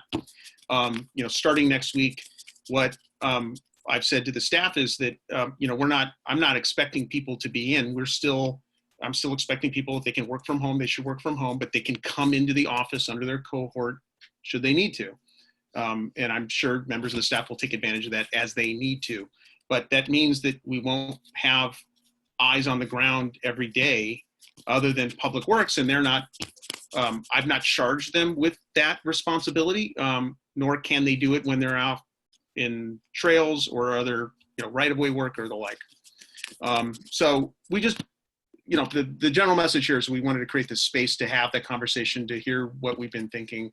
Brandy has become an absolute wealth of information on this issue. It's impressive how much reading she's done. She's been participating on regular phone calls with all of the Parks and Rec departments. So it's another thing we need to add your title, I think, now, Brandy. So we're up to speed on what everybody's sort of thinking, and we agree with the notion that we want to be consistent with them so we're not creating a patchwork of confusion out there. It's tough when we're next to Palo Alto and cities in Santa Clara that are doing something a little bit differently and have resource maybe to do something a little bit differently. But that's my report. So eager to hear from council members on anything that we've said. Thanks. Mary Ann, go ahead. So Jeremy, right now, some staff is in the building sometime, correct? That's correct. But if a contractor needs to talk with someone in the planning department, or someone needs to come in and pull a permit, how does that happen? It depends on the activity that is being requested. So there still are a few planning activities that haven't been fully restored. We've reached a point where we're essentially beta testing all of them. So for instance, those permits that we anticipated coming in for planning purposes, there were some that we were expecting to go to bodies or we were expecting to come in the door. And we told people when we shut down in mid-March, no, we're going back to them and starting that process of on that first come first served basis, the process. That has generally worked fine using remote tools. The staff has been available for any questions, as we always are, through email and phone. Obviously, we're not taking walk-ins. And even if we were taking some limited appointments, the service that would be available for people is so limited. I'll give you an example. The computer station that was in front of Shy, that we can't use that. It's not 6 feet, it's less than 6 feet from Shy. That's not going to be used anymore. So we're moving back to a model where we have to do the research for people instead of people coming in. We're not prepared to start allowing appointments. The building isn't ready, and we don't see a compelling reason to do that because we're able to provide most, if not all, the service that people need. And then moving forward, on any given day, there might be 1 or 2 people there, but it's not a requirement that someone has to be there every day because we've been pretty successful in the delivery of service remotely. And at the bottom line, I think from my perspective is there's still risk. There's still considerable risk. And it is very difficult, as Brandy can attest, to work in the building with your mask on all day and be productive. And I'm perfectly comfortable to continue doing what we're doing because I think we've been able to deliver most of the services very well. Thanks. Okay, are you getting complaints from residents about people using the lawn, for example, the playing fields for picnics and not social distancing? We're not getting complaint, and I would defer to Brandy if there's something specifically I'm missing. We're not getting regular complaints, but we are certainly, when we're having conversations with people, they are bringing up, I've seen this.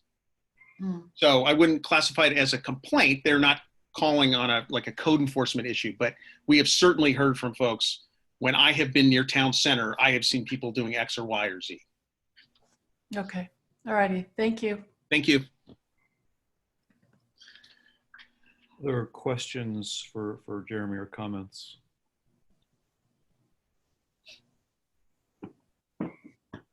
I am very frustrated at my broken record comments that I've been giving to the council the last couple months. I'm sure you're all frustrated at hearing essentially the same message again and again and again. I think we would all be delighted to move into a model where it was something a little more normal from that regard. But certainly talking with the other cities, we're in a very good place, and we think we're doing a very good job protecting both our staff and our employees. But there are issues with the campus that I think we'll just continue to monitor. I've asked Howard through his staff just to, have some more eyes out there if we can see those things. But I am anticipating that we're going to get increased complaints and confusion about the order as people see people doing things. It hasn't, it's not a huge issue for us yet. What we understand anecdotally is that, particularly for those who want to engage in sports, there's a few places in the southern part of the county that they know they can go hide and play their sports behind things and no one will bother them there. So I suspect people will continue to do that. Our fields are pretty open, so we won't get a whole lot of that, but yeah. And when I'm there, I'm happy to go talk to people. But it's difficult for, to ask any member of staff who doesn't have that responsibility to do so. So there's no action item unless there's, something that we're doing that you'd like us to do differently. I think the consensus, I think John and Jeremy and I talked about this and pretty much agreed with the things he's recommending. Some of them we have no choice, and the other ones, I don't see any, I don't think anybody's in a hurry to get back to having our meetings in person, for example. I don't know if there's any other comments. I see Christy Corley has her hand up for a public comment. Go ahead, Christy. Yeah, I'm up here in Truckee right now, and I'm noticing they're putting some signs on their walkways, and they're kind of cute. I don't know if you could see. I don't know. They say go big on distancing, and they show the masks, and they show the distance of 6 feet. So they're definitely implementing things up here that remind people. Just kind of interesting. I thought I'd share. Hey, Christy, would you do me a favor? Can you send me that link? I don't see what you're looking at, Sure. but if you want to email me, that'd be great.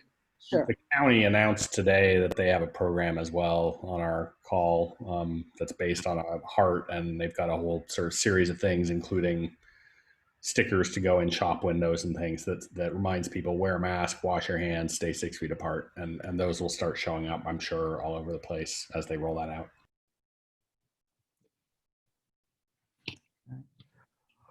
All right, I don't think, it doesn't sound like anybody had any other comments or suggestions right now. So anything, last call, anything else to? Through Okay, the chair, I suspect we'll have a lot to talk about at the end of next month. yeah. We're anticipating a whole suite of significant state conversations around sports and other uses that we're, we want to get in front of as quickly as possible. I would guess at our next council meeting scheduled for end of July that there'll be a lot to say. Okay, understood. Okay. Thanks. Thank you. In that case, we will move on to item 14, which is calling for the November 3rd general election. Is this Jeremy or someone else? I think, Is it me? I think it came from the clerk. Sharon, do you want to? There you go. Yep. Thank you, Mayor Alves and council members. You have before you a resolution calling for the November 3rd, 2020 general presidential election to fill 2 seats on the town council for expiring terms of Mayor Alves and Councilmember Wenger. The council must adopt a resolution requesting election services and consolidation from the San Mateo County Board of Supervisors. And as stated in the staff report, I know this question came up before, the candidate filing period is Monday, July 13th through Friday, August 7th. And this information I wanted to bring it to council first, but the information will definitely be on the website under the elections section. I'd be happy to answer any questions. Okay, any questions? Craig, go ahead. Yeah, Sharon, just because it was raised in public comment earlier, given and we just talked about the office closure and staff availability during the whole COVID situation, I know historically that the filing process involves getting a big binder full of paper and having to go physically collect signatures from people to nominate you. Are there any variations in that process, given that you're legally not allowed to go collect signatures from 20 people right now?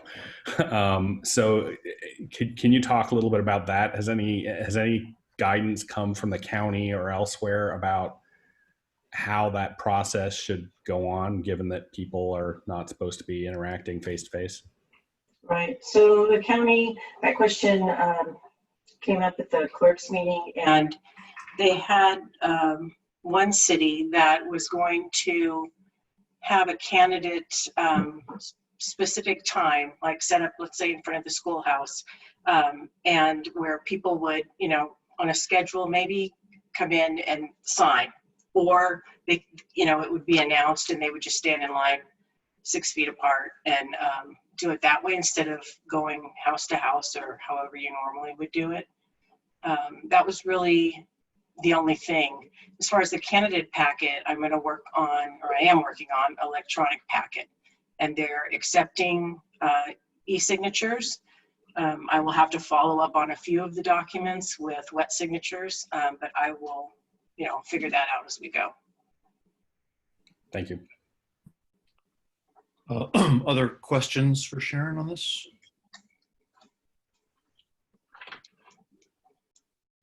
Okay. Any public comment on this item? Okay. One hand up. Hold on one second. Jeff, Christy wants to comment. Yeah, Christy, go ahead. Yeah, I brought up earlier that we don't have any term limits, so people can be at town council indefinitely. And yet the state has term limits and many other cities have term limits. So what are your thoughts as a council on this subject? I don't, through the chair, I mean that it's appropriate for the collective council to opine on this unless there's an item in front of them related to to such a thing specifically. I would suggest that, Christy, if you'd like individual council members' ideas, that you contact them through their email addresses.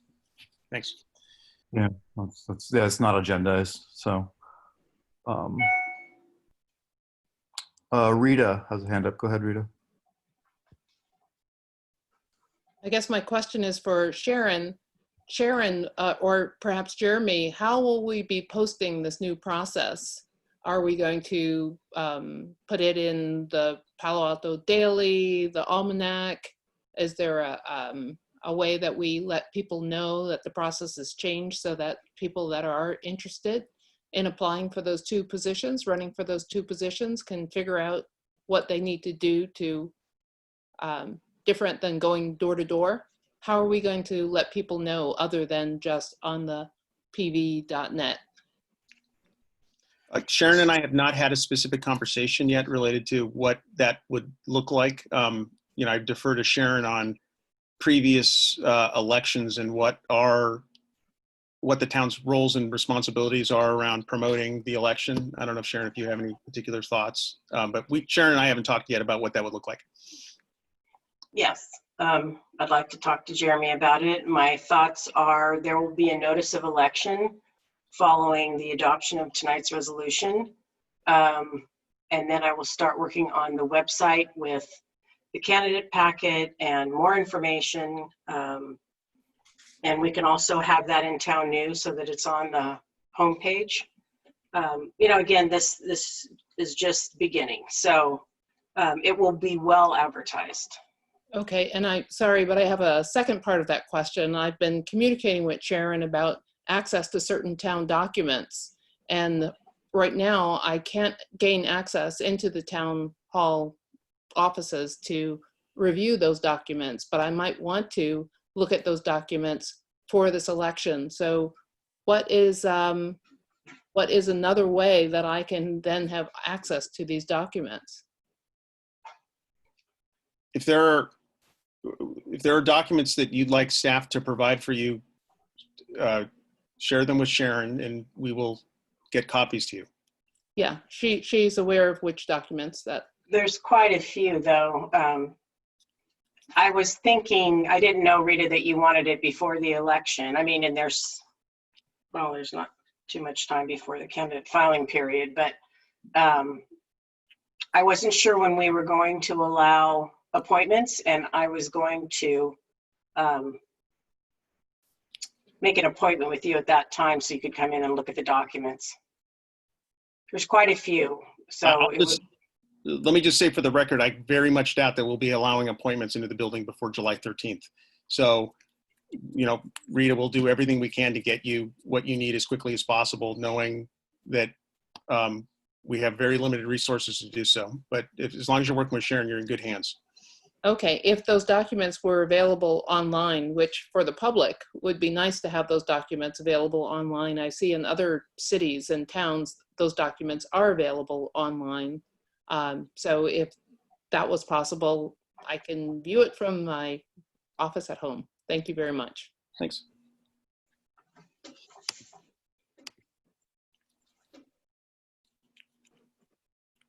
Christy, you have another comment?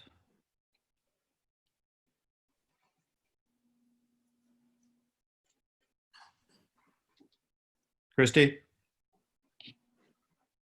Can those documents be sent electronically, as we can use the scannable for any document on our phones and send them over quickly? So that would be my request. Thank you. Okay. So we do need to pass the resolution to call for the election. Is there any other discussion? Somebody would care to make a motion?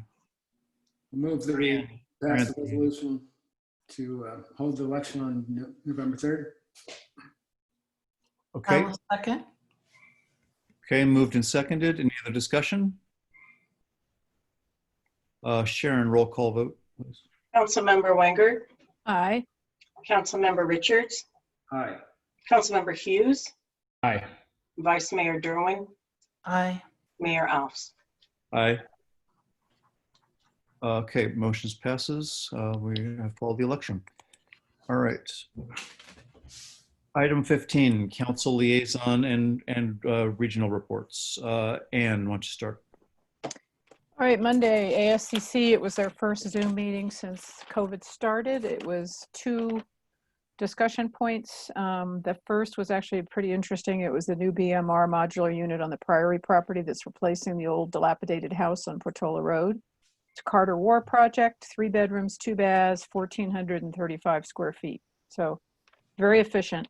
It is modular. And so that was the subject of much of the discussion because by definition, through some of the state laws and other things, it escapes a more extensive environmental review. And so, you know, that was probably the subject of much of their discussion. And particularly one of the council members or commission members was concerned about that. But I think that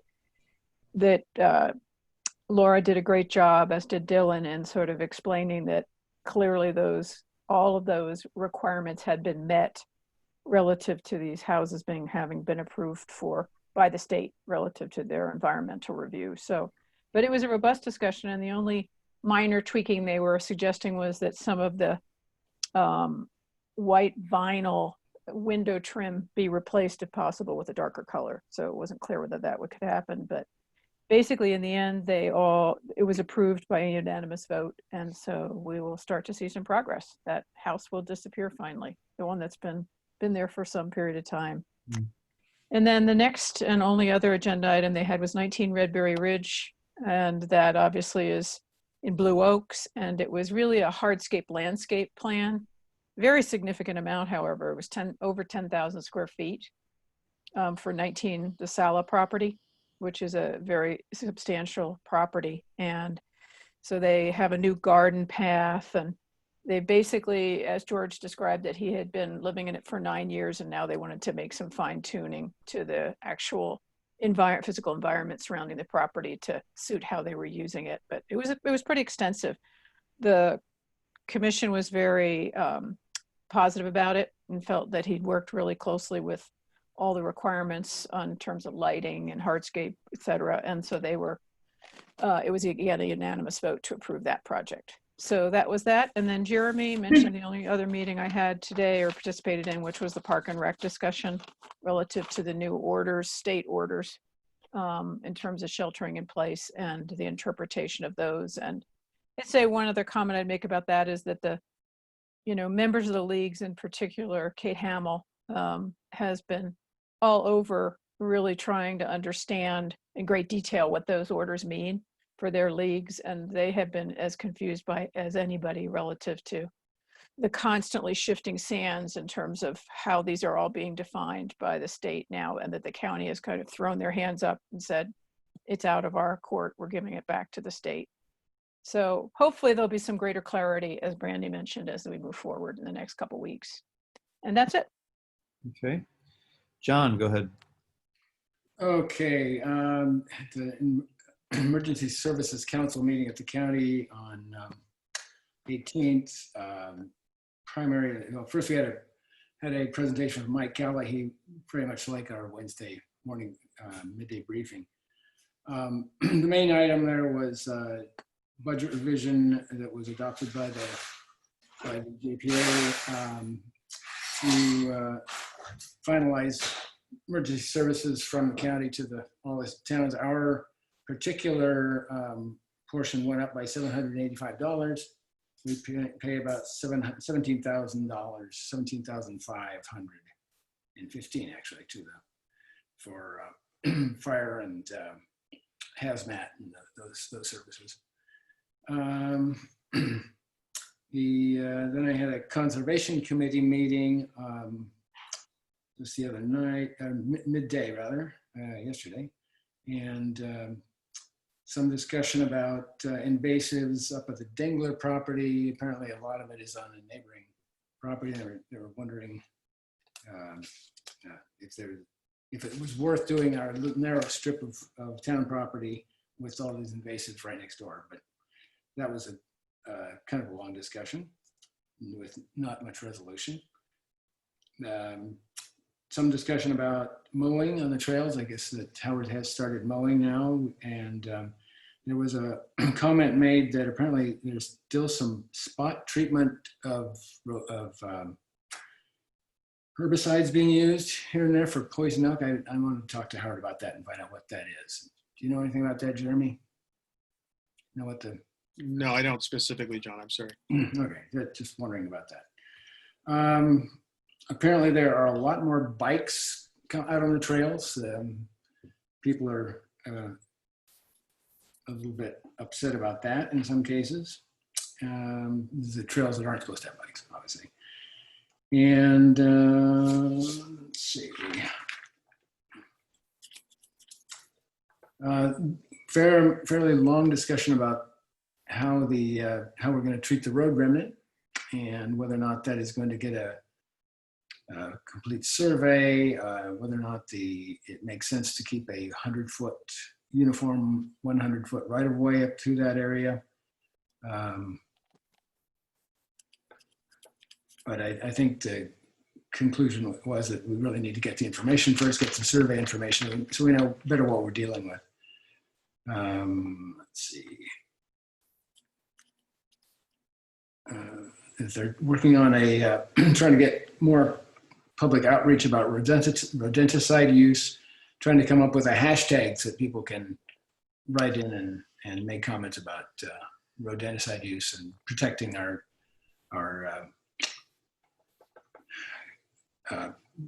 predators out there. And they finished their revised budget for the next year. So that will be coming to you soon if you don't already have it. That's it. All right, thank you. Craig, go ahead. Yeah, let's see, I had a number. ABAG, we had our annual General Assembly conducted by Zoom, which if you have never been on a 110-person Zoom call that involves 2 rounds of roll call voting, lucky you. I think about 2/3 of the meeting was just the roll calls, city by city.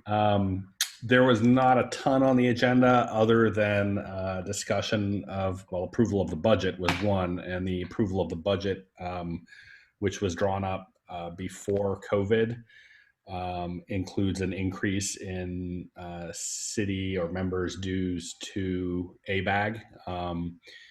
When ABAG was absorbed by MTC, whatever it was, 3 or 4 years ago now, there was an agreement whereby the counties have been essentially absorbing increases in fees for the last little while as things settled out. And this year was the first year where those fee increases have been passed to cities as well. There was a robust discussion about whether the current COVID environment is the right time to increase fees and whether ABAG should share the suffering that I think every city and county in the Bay Area is going to be facing under COVID.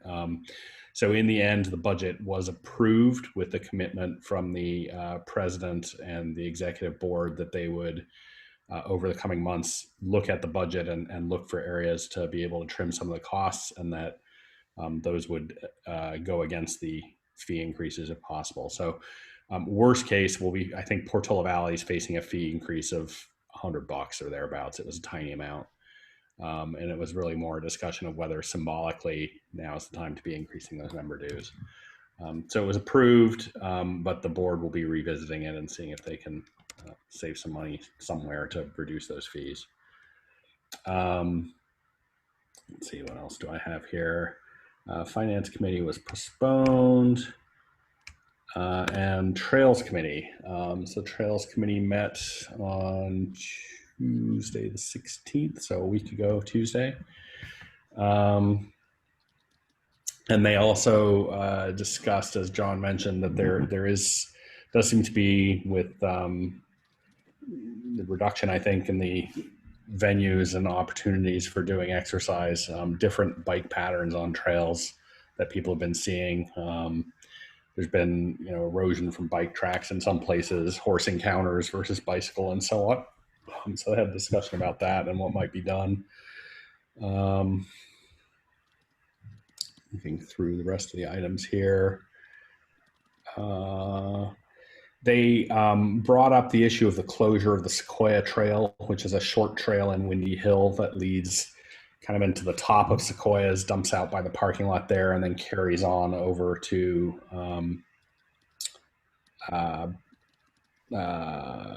Meadow Trail.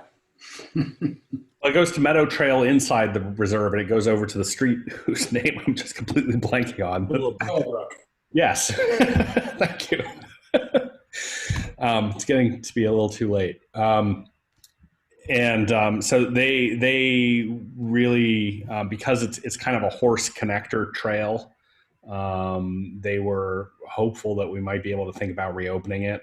It runs right along and kind of dumps into the Sequoias property, and so the reason it was closed in the first place is really for safety, essentially, for the Sequoias community that has a lot of obviously elderly folks who are much more susceptible to the dangers of COVID. So I don't foresee that trail will be opening anytime soon, but Jeremy, you may have an update on that from a staff point of view. Yeah, I don't expect it to reopen anytime soon either. There's no indication that that's what they want at this point. There's a new ED at the Sequoias. I haven't had an opportunity to meet him yet, but we're looking forward to that. And that will certainly be on our short list. And we may know more tomorrow from our weekly Sequoias call. Yeah, and the Trails Committee was thinking if there might be some option to, where it goes along and, you can access the Sequoias property, if some signage or something might be an alternative to closing the trail to really let people know, it's dangerous to the community if you go in here, so that they wouldn't cut across there. But I think that, as you say, that can be an ongoing discussion item with the Sequoias. Does that trail cross Sequoia's property? Yes. Actually on Sequoia. Been down it for a long time. So my recollection is that it sort of goes alongside the property, but there's not really a fence or anything. And so if you parked your car kind of at the corner of Portola Road, it would be shorter to cut across the parking lot. And so you might do that rather than go all the way to the official end of the trail. But I haven't been there in a long time, so I don't know what the conditions are now in terms of vegetation and fences and all that. Through the chair, that area is their property, even though it's across the street. So it actually is their property. Okay. It's not ours. And then let's see, preparing for the presentation to the council, which we've had, and oh no, we have we had that one, the trails one? I don't think we have, actually. Yeah, Gary Hanning spoke at last meeting. That's what we did. Yep. And that was about it. And that was all my meetings. Okay. Marianne. I have 3 meeting reports and 1 webinar report. So there was a CCAG meeting on June 11th. This is always old news by the time we get it about the budget. But at that point, the Assembly and the Senate were working on their own version, and the governor had his version. And I actually don't know the status of all of that. Do any of you? Has any budget been adopted yet? They agreed to said that they did meet the legislative deadline. Yeah, they met but they had pretty different budgets, and I'm not sure which. Probably some combination will prevail. And the only bill that was discussed was SB 288 by Wiener, which is a CEQA relief bill for certain transportation projects with greenhouse gas reducing benefits. We approved funding for the Smart Corridor project, the Northern Cities portion. We approved our budget for fiscal year 2021. And then we're in the final phases. Oh, what? What did you say? We have something called the COVID-19 Corner, where people from different cities share what they are doing related to COVID. They also sort of veered into the reaction to the George Floyd murder, because that had just happened. So Burlingame's closing Burlingame Avenue for 3 days a week for the restaurants. San Carlos is closing streets for retail and restaurants. Brisbane, a lot of them are also doing food distribution, so they talked about that. Brisbane had a memorial for George Floyd in a park, and they had circles for social distancing. They also have a signboard in town that announces when a baby is born or someone dies, and they put George Floyd's name there. Diana from Colma, who actually had COVID and was hospitalized for 2 months and still has a very hoarse voice, talked about prepackaged boxes of food that they're giving to seniors. So there was a lot of nice things that were reported. Gina from Millbrae has been appointed to the MTC Blue Ribbon Transportation Recovery Committee. And I think that's it. Oh, there is an opening on the CK Finance Committee. Anne is on that committee. She is a very, very well-regarded member. She makes us look good. Express Lanes JPA, we signed, BAFA and the JPA signed an agreement for the toll system design. We adopted our first budget. We elected a new chair and vice chair. Chair is Don Horsley, vice chair is Diane Pappen.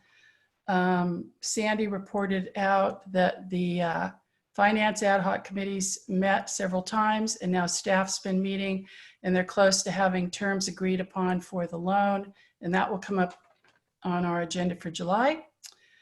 The policy program manager said that the Equity Study Advisory Committee will start their first of 6 meetings in July. The group is broad. It includes 14 municipalities, advocacy groups, sister agencies. And there was a library JPA meeting on June 15. We approved the budget. Anne Marie talked a lot about the ERAF issue. You all understand the ERAF issue, right? Where the Legislative Analyst's Office is now saying that the five Bay Area excess ERAF counties are overstating their excess ERAF. So for the library, if we lose that, that's $3.6 million. So the supervisors are fighting it. And I think we were sending a letter to the state. There was a discussion, which happens every single year, about the proposed uses for donor funds. So we're the tiny, tiny donor funds town, and then comes Woodside and then Atherton. And we're using a lot of our donor funds. The chart was interesting. Did you send that chart to everybody in the council, Jeremy? I think it went out, but if I hadn't, I'll send it Okay, out. I think it's worth looking at. We elected a new chair, Ruben Halbert from Millbrae, and a new vice chair, Sarah McDowell from San Carlos. There was an author event announced, and what was kind of interesting about it is the author is the daughter of Council Member Dick Brown from Woodside, and I did tune in to the Zoom author event, and she's really impressive, and the book looks fantastic. It's called Pretty Things. It's a novel. I think that's pretty much. And I did speak with Anne Marie. Well, I spoke with everybody at the meeting and afterwards with Anne Marie about a book for this community-wide book group in Portola Valley. And as I told you, she and her staff came up with a great list, including the #1 book, which I mentioned. Rick Jagalia gave an update on their library construction project. It's actively going on. And so I guess it's on schedule. The last thing I will report on is something that Cara had suggested, or she sent us a link to a webinar that was sponsored by the Bay Area Council called The Power of Hidden Biases. I think it was in the workplace. And it featured a professor of economics in the UK, a woman who is the Chief Diversity, Equity, and Inclusion Officer at Lawrence Berkeley National Lab, and a woman who's from academia but now is in private as the CEO of a company called Pymetrics. I thought it was fascinating. Now, my colleague doesn't share that view, but I learned quite a bit. I mean, from how does unconscious bias start?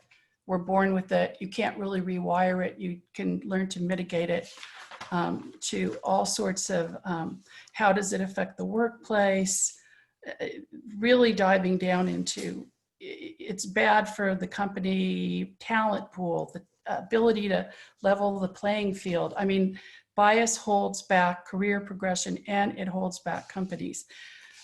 I took a lot of notes. Another thing that I learned that was interesting is they said unconscious bias training, which I believe is diversity training, does not work if you do it one time because it gives people the false confidence that they're now combating prejudice, and it makes you less likely to reflect, and reflection is what will mitigate unconscious bias. So it would be like going to the gym once. So if we're looking at programs, we should look at something that has 8 classes, something like that. Okay, that's it. Okay. The one thing I will comment on, I think it's been the last 2 weeks, was Marianne, Jeremy, and I sat down for a webinar. It was a basically Jerry Hill held this housing forum for all of these mayors in his district, just discussing. It was affordable and inclusive housing, and it was kind of a general discussion about possible. He gave some updates on legislation. A lot of people weighed in with comments on specific bills. Everybody had 2 minutes to offer comments on it. Let me see if I can find my notes from that.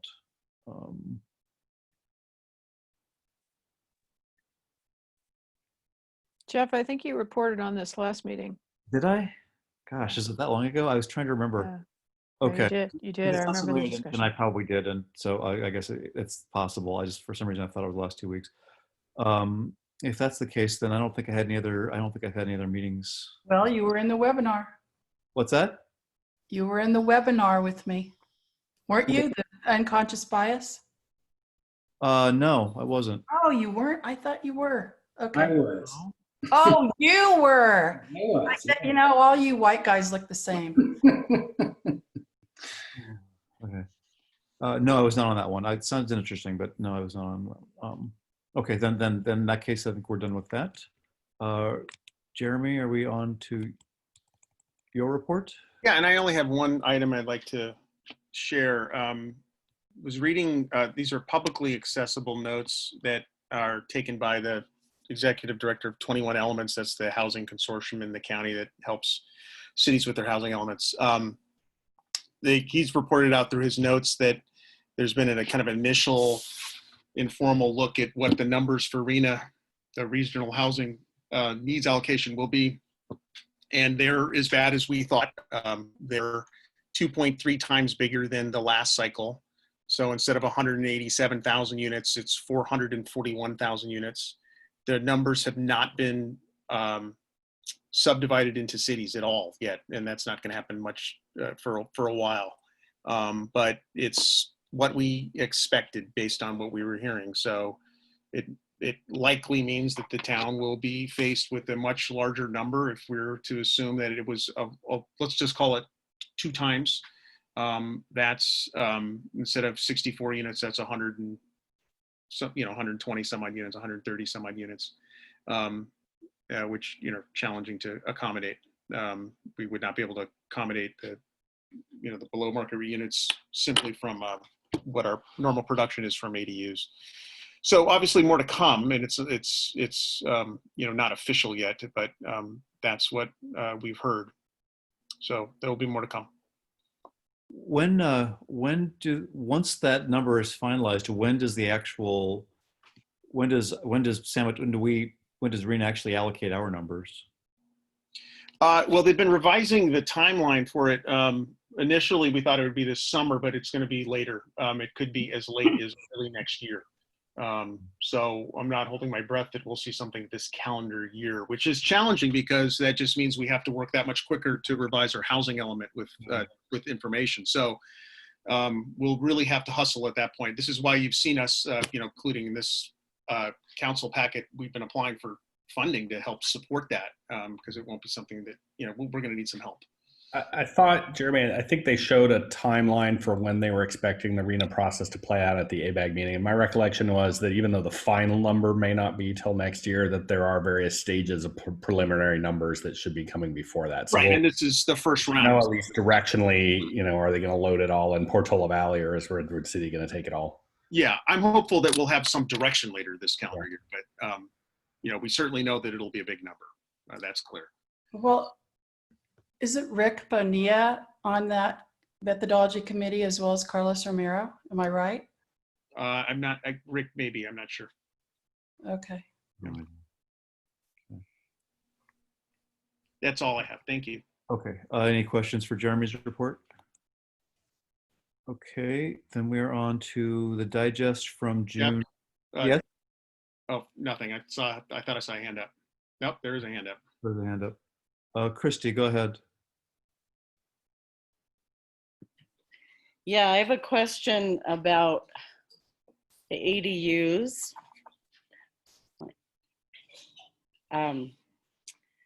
So are we still looking at land in Portola Valley for the use of our own teachers, our own firemen?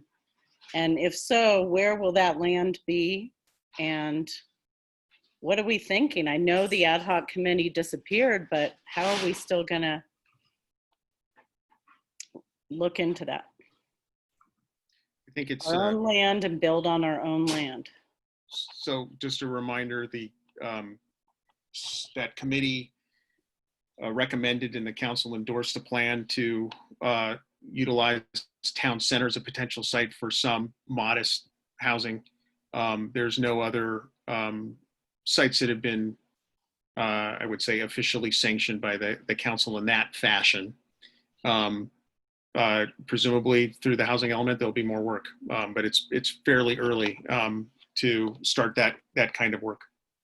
What is happening with the lot in Blue Oaks that we were given? We don't own that anymore. We haven't owned that for years. Okay. We sold it many years ago. There's two of them. Okay. Thank you. Okay, we are on to the digest, June 12th. Anything to pull? Okay. Items 4 and 5, I did actually send an email out to Christy for sure. I'm not sure about Michael Ann. Just talking about what we talked about earlier, which is that we are now trying to post meetings on YouTube. So hopefully we can announce that soon, and those will be available. That'll be helpful, I think. Yeah, I think we're going to try to put something in your message tomorrow, Jeff. Great, thanks. Anything else from the 12th? No. Okay. June 19th. Same thing there. I believe I responded to those emails. Anything else? How did the ASCC meeting go? Yeah.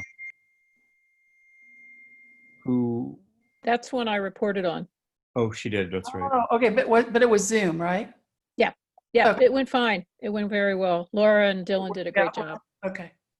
Did they do a site visit as part of that? And before? No, they did. Well, they encouraged everybody to go by, particularly to both properties on their own. And I think that's really what happened because all of them indicated they'd seen them. Mm-hmm. And for the record, through the chair, the chair of the ASCC did an excellent job as well. Dana did a wonderful job running that meeting. And if running a first Zoom meeting is really challenging. So kudos to her. She did. Okay. Okay, if there's nothing else from the digests, then I believe we are done. All right. Thanks, everyone. Good night. Good night. All right. All right.